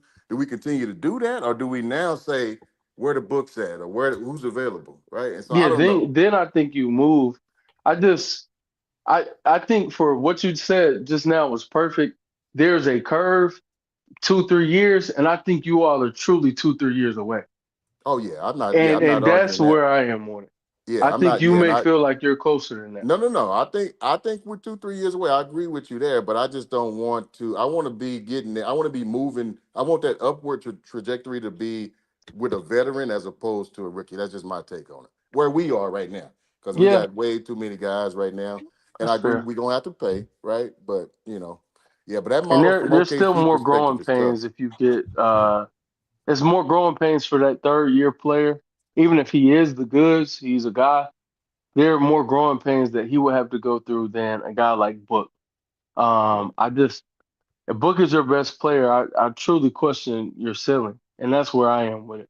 And I But and for me, yeah, and we can move, but for me, I think I know. So again, you say if Book is your best player, and I'm just looking collectively as a unit, as a team, how good we would be. Not how good our best player would be, but collectively, what's the ceiling there, and how where are we from that perspective. I just look at it from a more of a team perspective than player perspective, and I think that's kind of where we differ sometimes. But that's all good. That's all good. That's why the conversations can flow. So but yeah, that's just my take on it. I'd rather go with the veteran at this point than the rookie. But um, yeah, it is what it You is. you made good points about Orlando. You definitely made good points about Houston. I think I'm me and OG's on the same side in that regards. But you still make good points in that aspect as well. OKC, we already gonna meet in the middle with that one. Same line of thinking. Real quick while he's in here, happy birthday to my boy Z Farm, man. He said he turned 20 today. That's wild. Happy birthday, Z Yeah, Farm. happy birthday, Z Farm, man. Wish you Youth nothing is but great, success. man. Youth is great. I'm still not believing that shit. I know that nigga sound like somebody I used to work with. That nigga is not 20 years old. That nigga used to do construction a few years ago. I ain't gonna even say no, but it's all good. Happy birthday, brother. Last team, and Byron's gonna chime in too on the convo, I believe. But the last team was the Grizzlies. So where you at with the Grizzlies thing? Because I listed them in the little shebang too. Where you at? Do you think they drafting still? I 1000% agree with you on the Grizzlies. Okay. Because they're deeper, they're further along in their process. And their Yeah. players, again, if I'm not mistaken, Sengun is 22. Jalen is 22, 23. Amin is 22. And he's just a second-year player. Like, they're much further along in their process. With Ja, 22. Bane, huh? Amin's 22. He 21 or 22. He came in old. Yeah, he's 22. Damn. He came in older. Yeah. Changes how you look at him a little bit, huh? Damn. Alvin's older. Those are some of the question marks around them for the He the people same who are age as skeptical. Jalen Green. That's crazy. Exactly. And that's why some people were skeptical for the ones who were. But Alvin was the goods, and you could see it. Age, even Asar. Like, Asar had a perfect game last night. Perfect from the field, perfect from the free throw line, no turnovers, 4 stocks, I think 6 boards, 5 assists. Like, he was amazing. But anywho, to the point, to the conversation, for Memphis, I 1000% agree with you. They have to plunge, in my opinion. There is no waiting because I think they're further along in their process, and I think they're closer to being able to realize that with the right move, as opposed to Houston. I think Memphis could go get it if they like KD is potentially available, right? They get KD, I think Memphis could be right there with us. Yeah. The series, it just depends on how it breaks, but they could be right there with us. We're talking about Houston. I think they could add KD, and I think they would still be very far away. Like, when I say very far, I'm exaggerating, but I don't think they beat us with Kevin Durant in a series right now. So when I look at things like that, it's like, but if Houston could get Kevin Durant, depending on the price, do you go do that and make other moves? I say, yeah. Like, I'm fine with that. And then even if it doesn't work, when he walks off, you still have Green, Sengun, and Amin. My thing with the Book thing is you go get Book, you lose Green. So you're committed to that new trio until like he retires. And you're probably committing a supermax. It's a way different situation.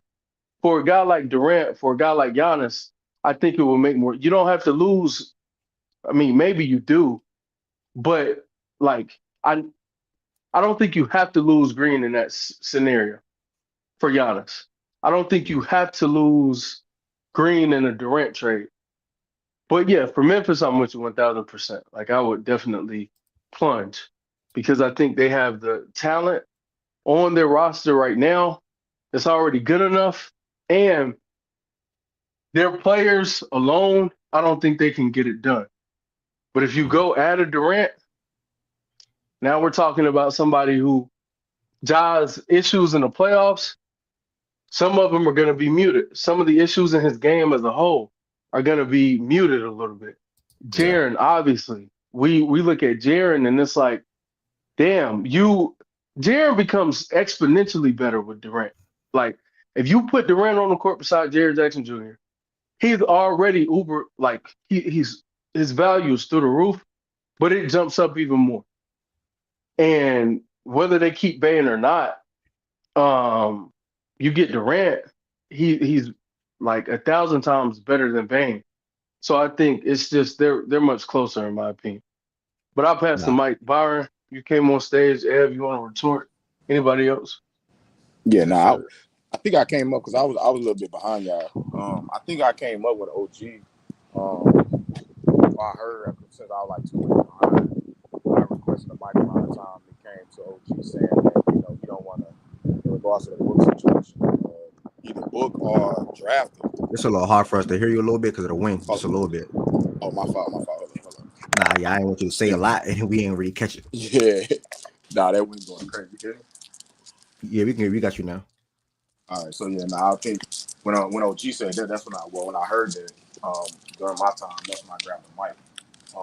So yeah, with only thing that you got to think about in a positive light in that situation, in terms of like the learning curve, in terms of going the rookie route or going the draft route instead of book, is you don't know what your youngsters gonna look like come roll around. I think Wes already pointed to this. You don't know what your youngsters that you already got gonna look like, say a year or two when that time comes, when you do like draft whoever it may be, whether it's next year or the year after. Because you expecting Ahmed to improve. You expecting even Jalen Green being a little bit more consistent than he probably ever been this year to improve. You expect the Sengun to improve. That learning curve might not be, it may not hit as hard as it would how you thinking about it previous day, because you seeing these players who they are right now. And instead of who they can be come next year or who they can be one more year after that. That learning curve may not hit as hard because them players got better.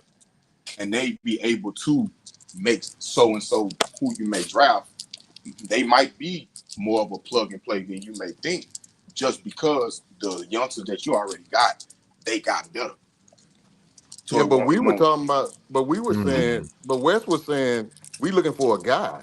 So if we talking about a guy, I I I don't mean, think y'all ever be depending on, unless I'm sleeping on like somebody else's draft picks that y'all got, because y'all didn't reach the point to where y'all gonna win so much. You're not gonna draft a guy because your pick, unless it's somebody else's pick, your That's what I your said. actual pick, Yeah, yeah, I your was Yeah, actual saying yeah. it from a Phoenix standpoint. They have Okay. Phoenix's picks. I was saying if Durant gets moved in the offseason, and let's say he's not moved to Houston, but he gets moved, we're looking at, to me, Phoenix potentially being in the top five conversation. Even if they're just a bottom eight team, let's say bottom eight, their odds to get in the top five are really good. And I would take my chances on that unless the right player was available, Byron. So I was saying if Yeah. it's Durant, if it's Giannis, okay, maybe I'll plunge. And Durant, it's a little more interesting because I still think they probably don't realize like a championship with Durant, but you know, maybe the price isn't so like just so ridiculous for Durant that you can make that move and still make ancillary moves like OG was saying in a book deal to get that much closer to a championship with Durant. For Giannis, obviously, I'm balls to the wall. But let's make a deal, and we'll worry about those things after. We'll have 4 to 5 years of Giannis with our team still being probably a top 10 player in this league, and 3 of them where he's like no worse than probably the fourth best player in the league, like at worst. Maybe fifth for those who feel like the injuries could be um, make him decline faster. But to those points, it's like, yeah, I'll plunge. For Devin Booker, I I think I'm staying patient. And if Phoenix trades Kevin Durant, which they're reported to trade him in the offseason, I sit and I wait. I wait. I don't know if I just plunge because Yeah. again, it's also what we're giving up. You got to trade Jalen Green in that process.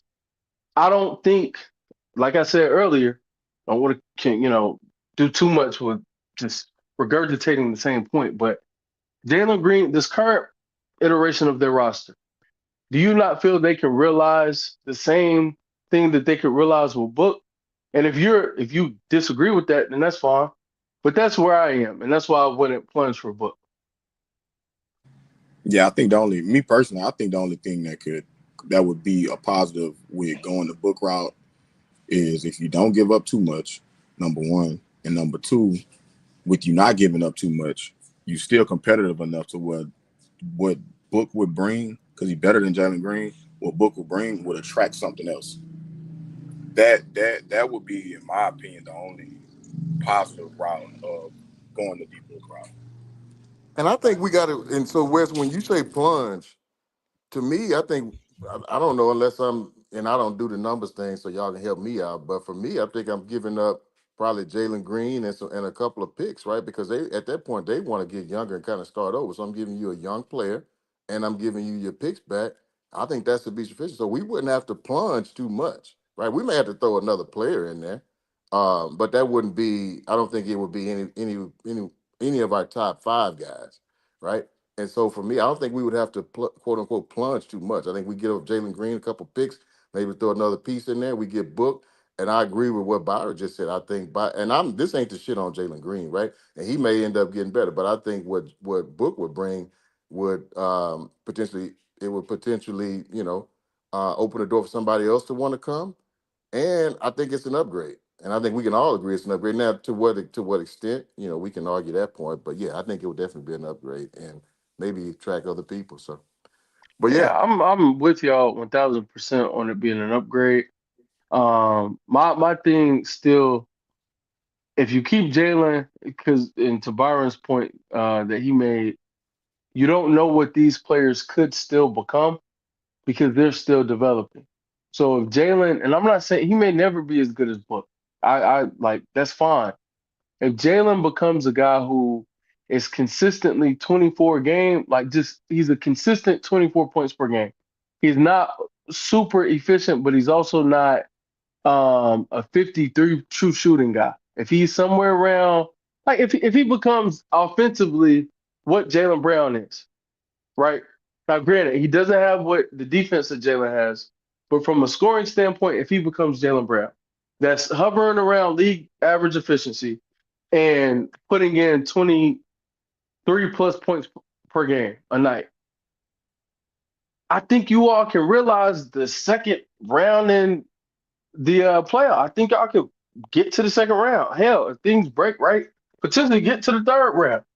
And I feel the same way about a Book deal. And I think I kind of disagree on like what it would take to get Book from Phoenix. Because Book doesn't want to leave and Phoenix doesn't want to trade him. So even if Book ends up like, let's say that becomes a thing, I think Phoenix would ask for a lot. Like I don't think it's just gonna be Jalen Green and I think Jalen Green and 2 picks and maybe another player, be it Tari or Barry. Let's say it's Barry. Let's say it's Jalen Green, Jabari Smith Jr. Cam Whitmore goes in that deal anyway. He goes in that deal. So, but the 2 rotational players are Jabari, Jalen. Cam is gone, and let's say it's two of the Phoenix picks back to Phoenix. Do you really want to pay that premium for D Book? I defer. Appreciate you.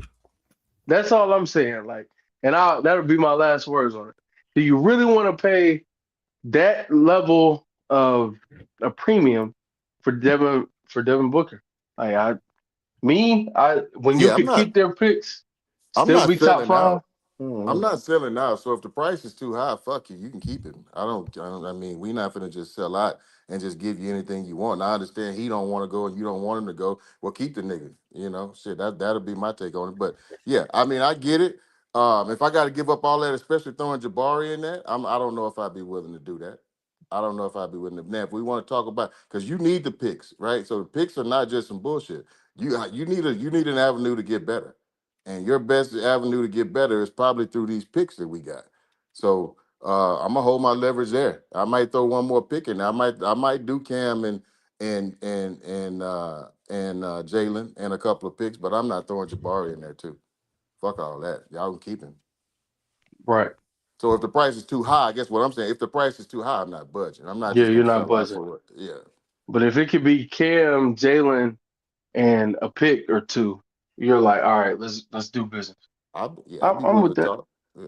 All right. Yeah, man. Good Great. combo. Good combo. Great combo, actually. Yeah, it's actually one of my favorite combos inside of Fact and Stats. And that's the goods of Fact and Stats. You have a good conversation. Random. Actually, that was a random combo with just me talking and West chiming in, or West talking and I'm chiming in. I can't remember how it started. But that's the good though. Still want us to talk about who we believe is the top 10 most clutch players in NBA. And I'm gonna run through while we're here, just so I don't have to change the title. I'm gonna run through what took place last night in association. I already adjusted the title for anybody that may replay this. Magic, Rockets, Grizzlies outlook. There's going to be sort of kind of updated that, and I'll update the description as well. If you were in here, you're not subscribed, make sure you hit that subscribe button as well. In fact, that's a daily sports show Monday through Friday at 11 a.m. Eastern time. Again, my TikTok folks that put up today, thank y'all. That mean a lot, man. Promo works. You know, I preach and I talk about fact and stats a lot while I'm live gaming. For anybody that ever wants to pull up to see me game, I game on TikTok and Twitch. My name is on there. It's at Everett Jr. Typically every day. And I make money doing that as well. So come watch me play some competitive games. Come watch me play some competitive games on there. And you know, it's a fun time. It's a nice community that I'm building over there as well. Last night in association, briefly, Warriors took care of business against the Hornets. 8-2 since Jimmy returned, or since Jimmy got traded there. I predicted Portland to get the win on the road against Philly. They did that. Maxey got hurt. He did not return. That did not make the case any stronger. Drummond is a good guy to target in fantasy basketball via trade or free agency if he's out there for what he's going to do the remaining of this season, rebounding and probably potentially scoring, get a lot of double doubles. Shout out to Anthony Simons and the Blazers. The Heat bounced back win after a letdown, in my opinion. Bam led the way with 19 points. They got the win 106-90. And man, I know y'all had to see the clip for what took place. Like it ain't nothing worse outside of being a Mavs fan, the Grizzlies fan. Like it's just terrible, bro. Yeah, three. Crazy. You can't make that shit up, bro. You can't make that shit up. They last 3 games, they all lost on a freaking game winner. That is insane. Like literally crazy. Insane. Jaren got hurt, and then I think they play us next too. Yeah. Jaren definitely did. Jaren went out in this one, did not return. He got hurt early, I want to say too. I think it was the first half, if I'm not mistaken. Hopefully I'm right on that. But yeah, man, Dyson Daniels, great defense on Desmond Bane, plucked the ball, threw it up to Karis LeVert, nice slow Euro step, and finished with a layup on the other side of the basket. The other shot, OG Anunoby game winner, and then the other one that happened after the OG shot was the De'Aaron Fox game winner. 3 straight. I don't know what Memphis is on. Thank God Houston lost last night. I'm gonna bring my gambling thing into it. But thank God Houston lost. I don't know what Memphis is on right now, bro. Ja, you need to play basketball. Ja, I need you to return to the court because I need you guys to win more games than the Houston Rockets this year. Can y'all do that, please? Pacers, take care of business tonight. We good. But yeah, man, that Memphis, man, it's bad what's going on right now. Quick question, Al. Yo. This Kyrie injury. I know a lot of people earlier were skeptical on that Blazers shit. Do y'all think the Blazers can make it in the play-in? No. You don't think so? No. Okay. No. My answer not changing on that. That's not a bad question, bro. I ain't gonna lie to you. It's going. Yeah, they're only 4 games back. They're 4 games back. Good question, bro. Blazers or the Suns? Yeah, Blazers or the Suns. I do think the Mavs lose a lot of games. Yeah, playing the best basketball of anybody like out the playing right now. So if the Mavs are smart, again, just if they are smart, right now on Tankathon, I think they're at like pick 14, 15, whatever the case may be. 14, 15, whatever the case may be. And they got their first round draft pick this year. They're at 13, actually. They're in the lottery. If the Mavs are smart, you lose as many games as you can and you get as high as possible, right? So that's actually a good question, Goods. This actually does give Phoenix a chance to potentially make the play-in, or even Portland a chance to make the play-in. They dropped a bad game, in my opinion, the other day to the Cavs. This is a good bounce back win for them against the Sixers. But damn, good question, bro. I ain't gonna lie. That's my bad. Yeah, good question. I like that question. I wish Wemby was there because I would love the Spurs to make it. They playing some good basketball. They could sneak in there, bro. Yeah, the Blazers are they low key better than the Suns too. Low key, they better than the Suns. And if I hear you on what the Mavs should do, I agree with that. But I don't think that's what they're gonna do based on what Nico did. I think they got to show the city, they got to show people that they still trying to win. So I think logically that makes the most sense. But I don't think that's what they're gonna do at this point. Yeah, you can try. Yeah, I'm with you. But eventually, it's going to happen regardless. And let me tell you why. You can try to do something or want to show something, but you're just not gonna have the talent to do it. There's no way in hell you can play without let's just say three of your five best players. Kyrie gone, AD gone for the right now, and Three, Lively is four. Gafford going too. and Gafford too. I was putting PJ over Gafford and maybe No, I'm even if you extend it to seven, four of their best players are gone. yeah, Like I yeah, think Gafford really matters. That's all I was doing. Adding. I think yeah, you're right about your three or your best six or five, whatever. But four yeah. of your best players, of your Mhm. top seven, eight, whatever rotation guys, they're gone. Yeah, but That AD And, will season is be over. and, AD will be and back on Friday though, right? I ain't Huh? hear Shit, about if that. I'm if I I'm ain't the hear about Mavs, that. I Yeah, don't March know. I didn't 7th. hear about that either. What? I thought I saw his return date March 7th. I ain't see that. But even Jaden Yeah, Hardy now is expected to miss an extended in a period of time. Jaden Hardy gone too. I thought they said he was getting reevaluated around that time, not return date. click on him. Just find him, and it'll tell you his return I'm date. about to Anthony Unless Davis. that Let's and see. that may be fluid too. That may not be accurate, but I know I They saw say March 7th. the last thing that I see was he's going to have his shoulder left adductor strain reevaluated in 2 weeks, and that was on 11 days ago. Yeah, so Uh, 3 days from now, that's be March yeah, 7th. that's just the reevaluating. I think Okay. that's going to determine like, okay, he can return this day. He needs to do more time out or whatever the case may be. But yeah, ideally, yeah, Nico definitely got a show, but it comes to a point where the talent is not going to be able to show. Like no Hardy, no Kyrie, no AD, no Lively, no Gafford. You're looking at Dinwiddie and PJ Washington and Najee Marshall. Are they going to play hard? Yes. Are they going to try to win? Yes. But I think the talent is just going to set them back a little bit. You got the Bucks tomorrow, that in Milwaukee.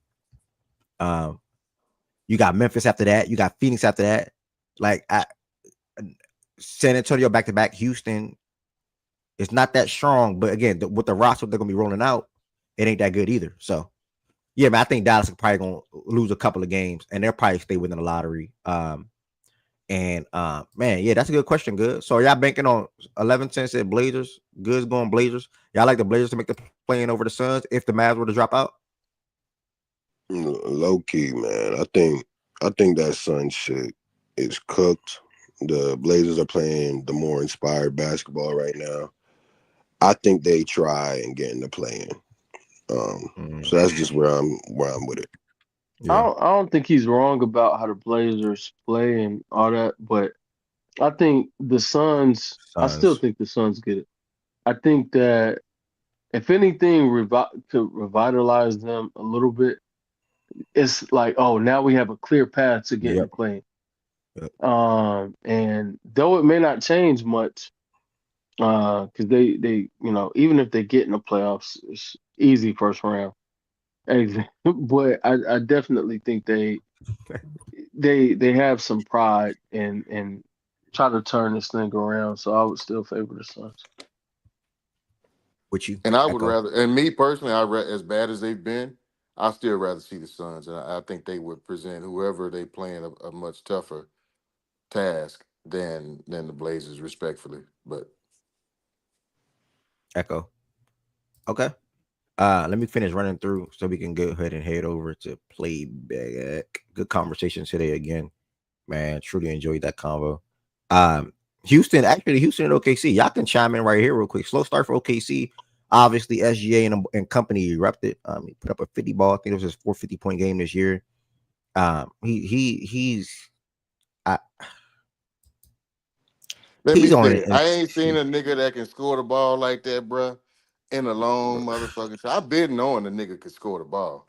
But at the ease at which he does it, man, it's Yeah, almost like you almost feel helpless. It's almost like there's nothing we can do, man. There's nothing you can do to stop this dude from doing what he wants to do. Hmm. yeah. I mean, now let me, but before I start patting them niggas on the back, let me pat a couple of my niggas on the back right quick. First off, I damn near didn't even want to watch the game last night, bro. I swear, I said, you know what? Because I didn't realize all the niggas wasn't playing till the last minute. I said, man, this nigga gonna sit everybody because we got the Pacers tomorrow night. Ain't these niggas 20 years old? Anyway, so I kind of figured we fight because that's what we do. But I thought eventually they would probably keep a 10, 12 point lead and then kind of get it out at the end of the game. We fought like a motherfucker. So I'm proud of the group. Ain't no brown. I'm not giving no brown. I don't want no brownie points for fighting. That's what you're supposed to do. But shout out to we were just in here yesterday. Swiper was trying to talk. He was saying that I think the conversation was that SGA is not the best defensive player on his team. He has 6 players better than him. And Wallace was He one of said those dudes. 6. Yeah, 5 or 6 or something like that. Casey Wallace was one of those dudes, and I agree. I respect the shit out of Casey Wallace in his defense. For He real. was That good nigga played yesterday. good. Yeah. Hey, say, look here, man. This nigga Reed, man, and you know that, and you can kind of see what the game plan was. Put pressure on the guards. 45 feet, 90 feet, whatever. Put pressure on the guards, make them have to take some pressure and see if we can, disrupt them a little bit. Reed was a little shaky early on a couple of possessions, but after that, man, come on, man. Come on, man. That nigga took all that pressure Casey was trying to apply, bro. I'm talking about all that. Bumping him, getting in the paint, getting him up off of him, hitting the little 10, 12 footer, the flow. All that shit was in play. I mean, I know my man. I've liked the kid since I saw him in summer league. He got to, and then hold on, let me talk about his defense for a second, because I know a lot of people like, yeah, he's small. That nigga keep his hands on all type of balls, nigga. And I don't mean that. Let me say pause, and I usually don't say pause. Let me pause that motherfucker. That nigga keeps his hands on. He always swiping at that motherfucker. Yeah, he had a Whether it's nice a steal on big, Shea. He had a nice it steal. don't matter who it is. And he ripped Shea one time. Now Shea got the better of the night, needless to say. But that nigga competes, man. That nigga competes, and he understands the game. Can make open shots, can make tough shots. His bike went up. His problem ain't the fact that he can't play. His problem is that he just needs to play. He needs that window just like everybody else does. Yeah, he It's need a kind of hard OG. for him I to was just get gonna there say yet. that. Yep. This is y'all problem, bro. Like them guys you got sitting on the bench, they have to play. I'm sorry, Cam Whitmore, Reed Shepard. What I seen last night, he could definitely be like a really good player in the league. Like he looked really poised. He was making a lot of the right decisions. He looked fine on defense.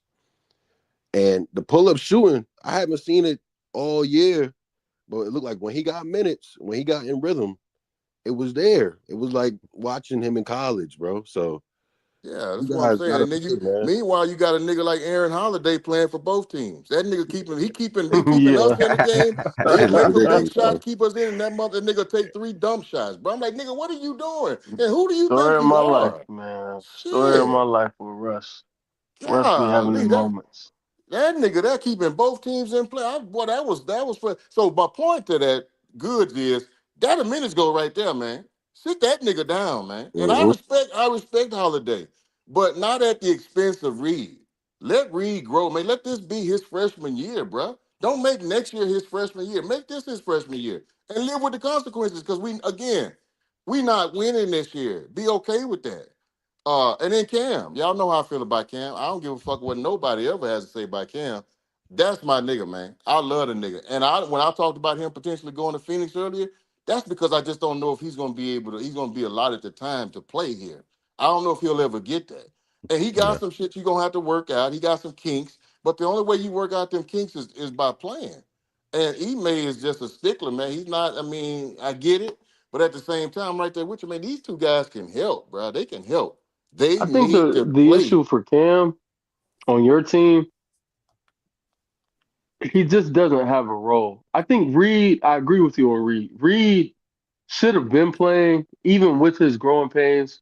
I think the biggest issue for Reed, though, at points in times in the season, because I watch a lot of Rockets basketball, he was just too hesitant to play. Yeah. Yeah, Like he it wouldn't was on play his him. game. Yeah, the hmm confidence. So I think yesterday was a really good thing. I think also going to the G League was a really good thing for him. So it's like, yo, play your game, play your game. Yesterday he did exactly that, and he was every bit as good as advertised coming into the draft. Thing with Cam, his game doesn't align with what's going on because the hierarchy, it's just no space for him to actually play his game. And on Yeah. top of that, his game isn't really conducive to winning every night. Last night was a really, really good night for Cam, and I'm a Cam fan, but I get why he's not in the rotation on that team. I You do got too. Jalen, you got Sengun, yeah, like we're on the same page. So I do think he ends up being the casualty, and Yep. it is what it is. But for Reed, yeah, Aaron Holiday shouldn't see any more minutes over Reed. That should be done, even if Reed is playing poorly. That's This real is shit. my biggest issue with Ime. Yep. Yep. Ime's gotta be his dev style doesn't work for every player. It's not gonna work for every player body. Yes. Just because that shit worked for Tatum and Brown, and it seems to be working for Jalen and Sengun, doesn't mean it's gonna work for Reed. And Reed is too early to be doing that with him. Yeah. He's a rookie. And he's not, and Just he ain't, and he's not them. Right? He didn't need the yeah, lessons that they need. He don't need the same lessons. He made the one big thing I had, and I'm an email guy, but he used the same blanket approach on everybody. It's like, okay, well, yeah, this is what I do, and you niggas just gonna have, man, come on, bro. It's like raising kids, bro. You can't just say, okay, well, yeah, this is what I'm gonna do because I did to your little brother and it worked on him. Nigga, I'm different. Shit, man, we don't roll, we ain't the same people. So what's it's incumbent upon you to find a different approach. But I'm not. That's just not an email thing. That's a coaching thing that across all coach. It's like I found something that works. I ain't changing that shit. Niggas just gonna have to get in where they fit in, and that's a broke ass approach. But it's hard to argue, especially with email at this point in time, considering what he's done from last year to this year, right, and the year before that even. So, but he's gonna have to learn how to tweak his approach sometimes too. I totally agree with that. Totally agree. What you needed to do to Jalen to get him into shape is not what you need to do to Reed to get him into shape. It's not the same thing, bro. It's not the same, and you're gonna have to see that. So, but yeah, I like the guy, but I think he's gonna have to change in a few ways. But I'll stop there, man. Like I said, I didn't expect us to win that game. Rolling that out last night, I was a little disappointed that we, took that approach, but I get it. I totally get it. But yeah, Shai was every bit of that nigga there, man. It ain't. Y'all can hey, talk all that shit y'all want. I ain't seen a nigga, man, that get a bucket as easy as that dude, bro. I mean, for me, it's the MVP is the MVP. I saw the MVP last night, bro. I mean, I've seen speak on Jokic. it. I've seen Jokic. I've seen every nigga in the league. I know what they bring to the table. Man, come on, man. I'm not trying to hear that shit, man. That nigga right there, y'all got something that's shit. He's a special scorer. Like Yeah. I'm he's gonna having stop one of there. the I'll let most. y'all Yeah, talk on it.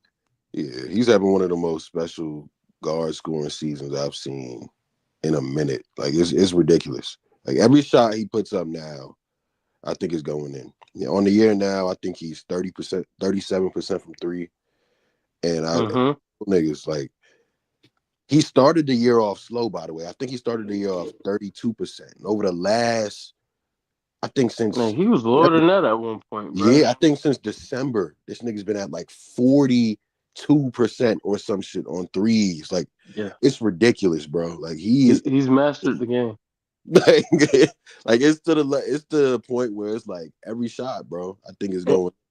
And good, they told us this nigga named Anthony Marshawn Davis was better than this guy, bro. It's funny, bro. man. He What? ain't Bro, peak what? higher than this. Bro, it's Y'all crazy, told us bro. he peaked higher than Shea, bro. He ain't peak higher than this, bro. Bro, y'all This be moving this the combos, this the gang. best Y'all nigga. moving That's cool. combos, This the gang. best nigga. This is the best nigga out of In the Kentucky. NBA, Bars, yes. In stamp. the NBA, yes, No, yes. no, But coming out from of yeah, Kentucky. Period. From Coming yes, Kentucky, from, he's cool. the not best. coming out Okay, of. cool, The cool. conversation Okay, wasn't cool. coming out of. I agree with you that. Okay, Yeah, that's not even a combo. It was who peaked higher. I'm telling you, it's Shea. And when we get in playback, we can go at it again. We can do it all over again. It's Shea, nigga. You get your best man's. listen. I got me He and goods, nigga. he Now, averaged 32 on the season. I know you're gonna spot on 11-10. He averaged 32 on the season, 5 rebounds, 6 assists, 2 steals, and a block. Crazy efficiency. I mean, he can score. He can do anything he want on the court, just like Bro, OG said, or West said. he's 52, 37, 90 right now, Yeah, bro. it's Niggas insane. He can do understand.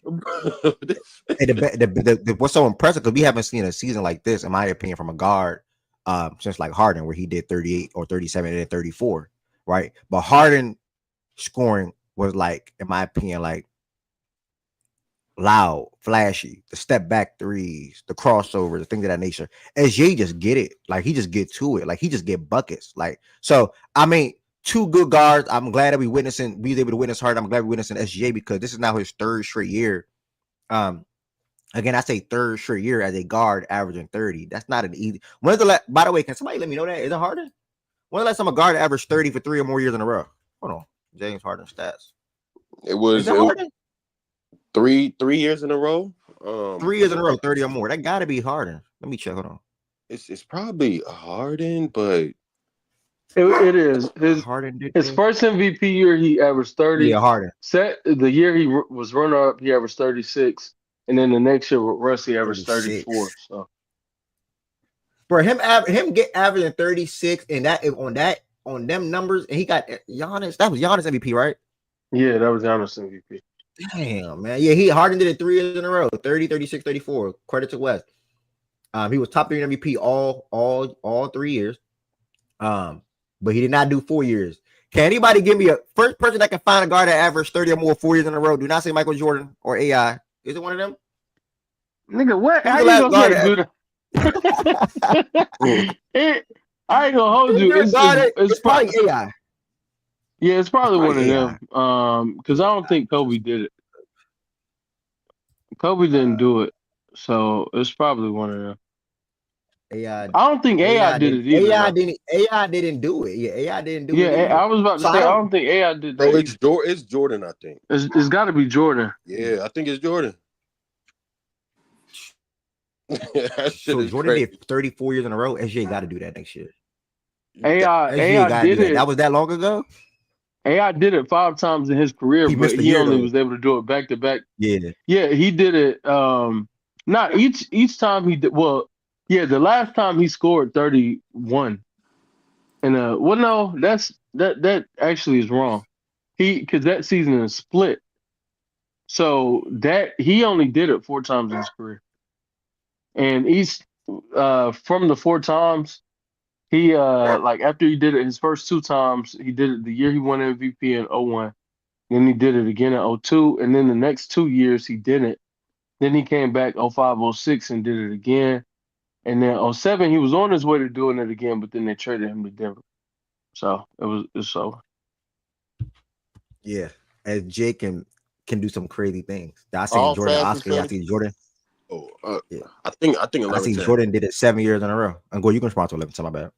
Yeah, 11 10 asked the question how I feel about the double bigs. Last night, I wasn't feeling it early, and I haven't been feeling it for like the last few games, but I gotta relax sometimes because integrating double bigs is gonna take time regardless. And last night was probably the best I've seen it work all season on both sides. I think they had it was close to 130 offensive rating, and they had like an 88 defensive rating or some shit like that when both of them were on the court last night. Like they were really good together, and it was flowing. And sometimes I just got to listen to Mark, man, because he's been saying just give it time. Yes, I still think we're slower on the perimeter from a defensive standpoint, but I've been saying offensively it's been working. It's just defensively, like we're not like playing the same way because we're not starting casing and running one big.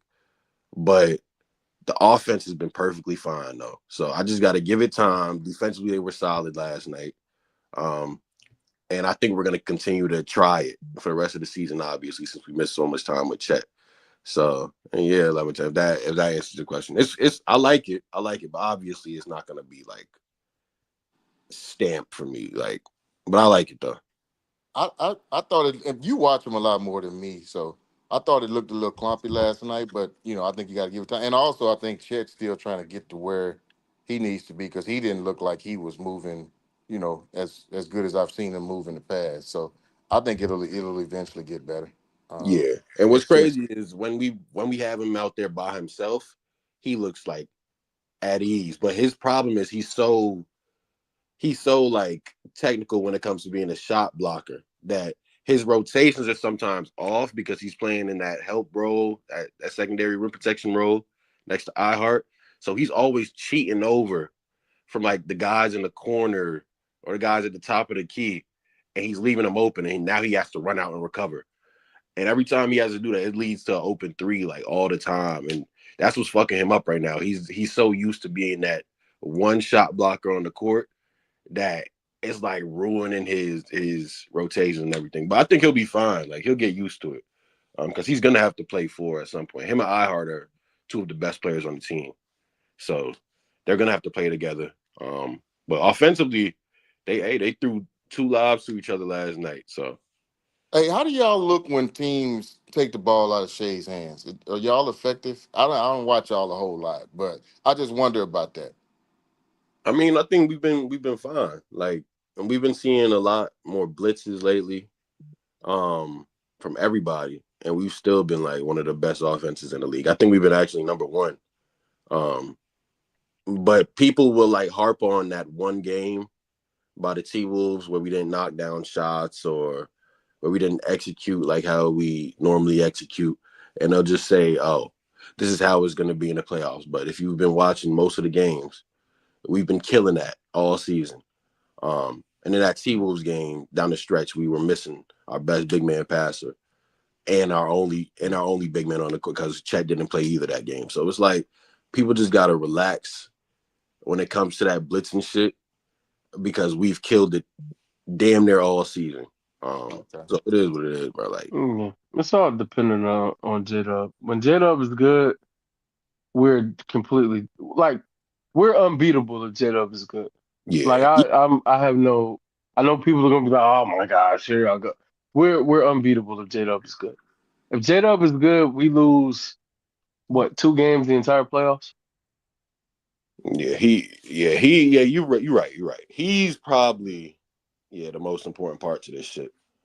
Because now his 3-point is back. His 3-point shot is back. Last 20 games, yeah, Yep. he's shooting 40% on 5 attempts. So it looked like he's coming back up there. So if that's Yeah. back, it's gonna be really tough to beat us, bro.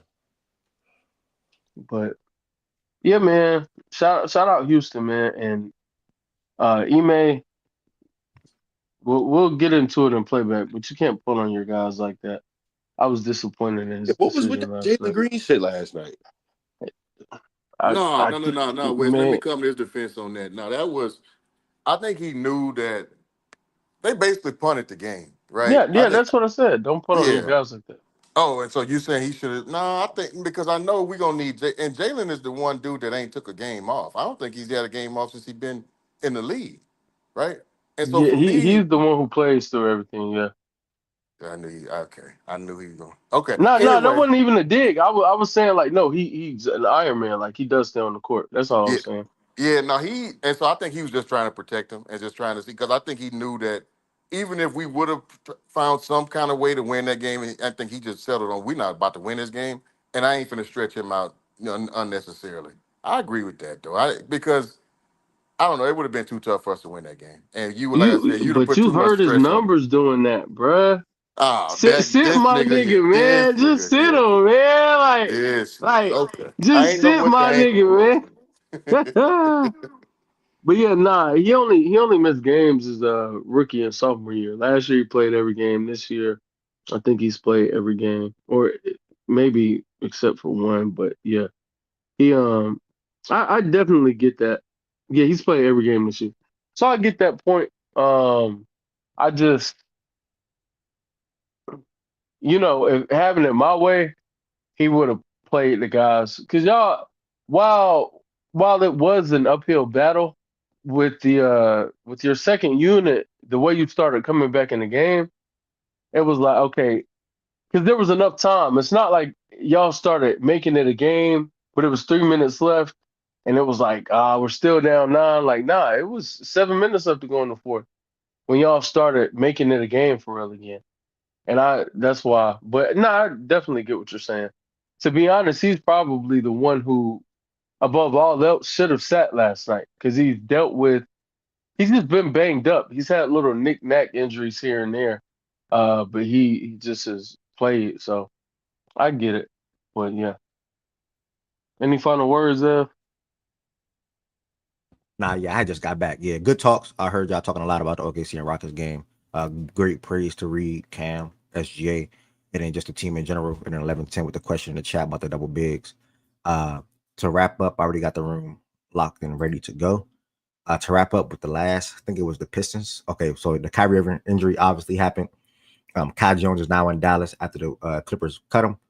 He led them in scoring. Zach LaVine led the Kings in scoring, who's well on their way to being in the play-in this year. We'll see what happens in that aspect. And they got the win by, I think, 24 points, I want to say. 122-98 for the Kings. Last but not least, man, the Pistons, man. I mean, they coming. Like they coming. Like it's a team. It's you just look and you know they coming and they coming.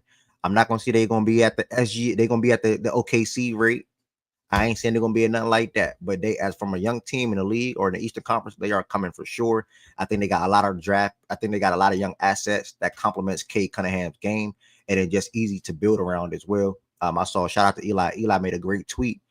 Quoted a tweet that showed Ron and Asor causing havoc on defense, and Ron Holland, really good defensive prospect, and we already know what the Thompson twin do. Both of the Thompson twins do on that end, and you heard West speaking to the stocks that he had last night. It's just, man, it's if Cade, outside of Cade, if Jalen Duren is continuing to play good basketball, that just helps the team. Like him just being a man in the middle just helps the team. Man, thank you for saying it, because I pinpointed it the other day. He is a completely different player. Yeah. My gosh, keep going. He's a completely different player. He 6 stocks for him last night, right? And when he is the man in the middle, it just helps the team, and that's why they envision, and that's what they envisioned when it came to landing Jalen Duren and pairing him with a Cade Cunningham. Great game for him last night, and again, like Wes said, lately over the last month or so, he's been playing good basketball, and I'm gonna give them credit because they're 21-9 over their last 30 games. I seen that tweet this morning, so I wanted to make sure that I came here and shout that out to the Pistons, man. So Pistons, great basketball. I can't shout them out enough for the acquisition that they did this offseason with Tim and Malik and Tobias, because it all paid off. Even getting Dennis to be a backup point guard, even getting Ron Holland in the top 5 in the draft, even getting Paul Reed and Isaiah Stewart being your primary backup big versus starting Isaiah Stewart with Duren. They tried to turn Isaiah Stewart to a stretch big, and now he's the backup big behind Duren. Everything that the Pistons did down to the new coach, it all made sense. And it's a process, and they're trusting the process, and I think it's a beautiful thing to see personally. So really, shout out to the Pistons. They took care of business. And I seen a tweet yesterday or this morning that the Jazz got all these draft picks. They're in like the year 3 of tanking. They don't have no blue chips. And when you think about it, it's actually sad. They don't really have no blue chip prospect on their roster at the time. So I don't know, man. They got a lot of young talent. I know I spoke to the young talent before about the Jazz like a month ago or two when it was about the Magic. I think I was having that same convo with West. But Keontae, Isaiah, Walker, and Bryce and Cody and Flip and all these guys that they have, but they just don't really have no chip. So hopefully they land that. And yeah, man, that's pretty much it, man. Shout out to the Pistons, man. I'm just giving them all the credit and flowers that they deserve right now. They're going to be a fun team to watch in the postseason. Stu was starting big in this league, man. I don't know, Byron, because he's small. Like Stu, like 6. Stu, like ain't Stu like 6'8", 6'9"? Like Stu, like 6'8". Yeah, he's 6'9". I think he has a good wingspan. Oh, he's 6'8". I thought he was 6'9". Yeah, he's 6'8", 250. I don't know if he's a starter. I think he can. I don't know. One thing about him, yeah, I think I'll tell you this: he could go to the Lakers, and them playing small ball 5 like with him, I think will be great for him. I think that will work. Yeah, he has a plus wingspan, and he's really strong. He's not a bad shot blocker at all either. Like he's solid. Yeah, so good start. Yeah, he's not. And he'll knock down the occasional 3. You know. Yeah, he'll knock down the, like I think last year he was their best shooter. 2 years ago, one of them, he was their best shooter for. And again, that's bad on the team. That was bad for the franchise. Hence the record. But again, it shows he's capable, if need be, of knocking it down. It's interesting though, man. They need one more offensive piece. I don't think we'll see if Ivy is gonna be that guy. Like, will he be the guy? I don't know. But yeah, they get another real guy. Like, call me crazy, and I know it won't happen. That team should be looking at, is there any way we can convince Durant to come here? Because with our defense, if we go into a playoff series and we have Durant and Cade in this conference, with the way we're able to defend and control the glass potentially, could we not get out of the East? Like, and again, it's an uphill battle. It's a real uphill battle. It's a real uphill battle, but I would call. Yeah, you go into it with a top 20 guy, 25, top 20, 25 guy. And you also have KD, who's top 10 with the defense. Yeah, I don't see why they don't think they can get out. They got everything around them. It's all because, again, bro, we talking about a team that if you drop Durant on that team, you have a starting five: K, Ivy, Durant, Asar, and Duran. And then you go off your bench, potentially. Like I don't know who they would lose, and maybe they end up. If I'm them, Ivy might be that's too pricey for me. I want to start lower than that. But potentially you go to their bench Trading and keep a Ivy guy is too like, pricey. I think for if they really want a real shot at winning. Because again, you got to think they're so early in their process. Like I wouldn't plunge that hard. It's way too early for them to offload Ivy for Durant because you get 3 years of Durant. And then what? Unless you tell me, look, we have to win. We have to show K we're doing everything so he re-ups again, although he already re-upped. Like I in a grand scheme of things, no. Ivy is a player you would trade for Durant. With their situation, I wouldn't do it. Okay. It goes back to what I was saying about Orlando and Houston. Would you trade? But you would trade Ivy for Booker though. For them? Yeah. I But don't what want the to fuck do are you that either. what the fuck are you thinking about? Bro, you really got a problem when it comes to Devin Booker, bro. You're not No, I trading don't. Jaden I Ivey for just said I Booker? wouldn't. Hold on. I just said I wouldn't trade But him why are you for. even thinking about that? Listen. For me, for them, I don't. Maybe it makes more sense. It makes more sense for them because I think their window. I think they have a better starting spot in terms of.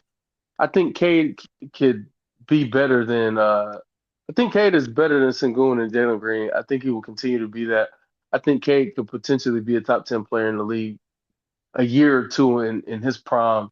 And if that happens, definitely top 15. If you go and you have two top 15 players, and the defense around them, maybe it pans out. I like guard, wing, big.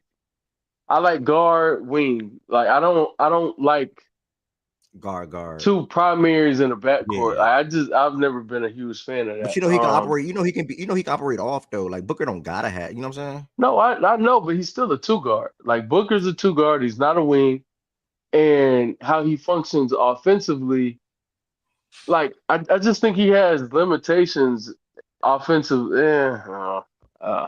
But I'm not saying no. Yeah, I would trade Ivy for him this isn't like if there's a blank slate and you're starting, would you trade Ivy for Book? Absolutely. In the context of the Pistons, do I do that? I don't see why not. I know for Durant to do it for 3 years of Durant, I think might be a little wild. Okay, yeah, I'm hearing you, gang, but you throwing me off, and I don't even want to. You throwing me off, bro. Like the thinking about it, it's no debate. The Pistons right now, if the opportunity presents itself in the offseason whenever, and you can trade Jaden Ivey and you get Devin Booker, you do it. It's no debate about it. It's no even thought process behind it. It's no maybe, yeah, I see why. It's just yes. Cade and Devin Booker in the backcourt, and you still have the Thompson twin. You can still have Tobias. You can still have Jalen Duren. You still have you do that. Like, I'm confused. If anything, I like that more than I like Kevin Durant for the next 2-3 years. To be honest, because you get Cade and Booker for the next 4 to 6. That's how I'm looking at it. Right. Hold on. You can't get KD for the next 3. But I said not trade Ivy. I think, granted, maybe you don't get. You can't Durant. get KD without Ivy, though. Yeah, you can't get KD without Ivy. I don't know. They have picks. You give up Ron. Go ahead, Goods. You give up Ron Holland. I'll give up Holland for Damn, they would have Ron too. They would have Ron. Okay, yeah. My nigga off the top rope. Now let's talk. Yeah. Now let's talk. We moving to playback or not, man? Because this is a drag for 30 minutes. Because I'm telling you, we talk about Ron Holland. Throw some first rounders in there. Maybe a Marcus Sasser as well. Who fucking cares? Probably Maybe that's Tobias. not enough, Probably but maybe it Tobias. is. Maybe it is. Probably Tobias, Ron, and some I mean, Sasser, some yeah. big We whatever. know the big guy. Tobias is Yeah, yeah, definitely going. That contract has to go. But I'm thinking yeah. about the young players on the roster that could get moved to entice Phoenix, to appease Phoenix. So boom, you get Ron Holland, you get Marcus Sasser, get Toby, and now you move into the future. You drop the rent on that team. Damn. Bruh. And in reverse, yes, you can have that for 2-3 years. And on the other side, you can trade Ivy and keep Ron Holland and Asur. So then now at any given time, you can roll out lineups of Caden Booker. Your offense is understood. The Thompson twin and Ron, you're deep. They're causing havoc on defense and good in transition. And then you have Jalen Duren in the middle. Like, what are we doing, bro? Like, You have no shooting anywhere else on the court. Then you swap. If Ron got to come off the court for, say, a Malik or Tim, you still have that shooting right there. You still there. Come on, man. That for me, y'all in this Booker shit, man. I hear it, but both of the situations we threw out there. I think the Booker shit, man. Bro. Would you rather have KD and Cade for 2-3 years, or would you rather have Booker and Cade for 4 to 6? KD and Cade, 1,000%. For 2-3 over 4-6? KD and Cade, nigga. Bro. KD and Cade. I'm not with you. I'm not with you. Yo, chat, before I transition. Would you rather have KD and Cade for 2-3 seasons, or would you rather have Booker and Cade for 4 to 6 seasons? 4 to 6, Booker and Cade, or 2 to 3, KD and Cade. Please let me know in the chat real quick. Bro, you keep trying to emphasize on 4 to 6 to make it sound better, bro. KD and Cade, bro. I don't know, bro. Y'all tripping. KD, Cade, Booker, Cade. My boy B more was in here. Book Cade, Booker and Cade. Okay, I'm not tripping, chat. Okay. W chat like the streamers say. W chat, man. W chat. Booker, KD, Cade. Okay. This not over, nigga. This not over. Get these folks to transition, man. We got some shit to discuss. Everybody that's in here, we're going to continue the basketball talks. It's actually been a great 2 hours of the show today, 2.5 hours of the show today. Book Cade, okay. KD, Cade, Book Cade. Damn, appreciate y'all for being a part of that, for real shit. Appreciate y'all being a part of that. I need all y'all that's commenting in the chat. When we get into playback, I need y'all to drop anybody that you think is a clutch player in the NBA. I need y'all to drop their name. I need y'all to drop their name. Anybody that you can think of that is a clutch player in the NBA, I need y'all to drop their name. I'm gonna drop y'all real quick. West OG, Goods Low. Thank y'all so much. Make sure y'all like the video. Make sure y'all hit the subscribe button. Thank y'all for all the support, man. I truly enjoyed myself today. This was a phenomenal show today. Shows will not be 5, 6, 7 hours for the most part anymore because I do have to make time for gaming and also apparel side as well. Could get booking for Tobias, Ivy, and Fonseca. Just did that in a spot track. We're going to continue that in playback. Playback.tv/facts and stats. Road to 1,000 subscribers. Make sure y'all subscribe if you're not subscribed already. Make sure y'all like the video if you didn't like the video already. And make sure y'all come right back tomorrow in here on YouTube at 11 a.m. Eastern time. Playback.tv/facts and stats. I'm going to drop that in the chat for y'all. For anybody that's new, this is where the show is continuing. We're about to rank the top 10 most clutch players in the NBA and continue conversations. Playback.tv/facts and stats. The link is in the chat. Make sure y'all sign up and join. It's an app you can easily download, and it costs $0 to join the Facts and Stats playback room. $0. And it's just like YouTube. I'll have my camera on, and that room is now live. Again, thank y'all for all the support. Truly, it means a lot. Make sure y'all subscribe if you're not subscribed already. Shout out to West, kicking it, Goods, kicking it, Low, and OG. We had great talks today, and I'll see y'all on playback.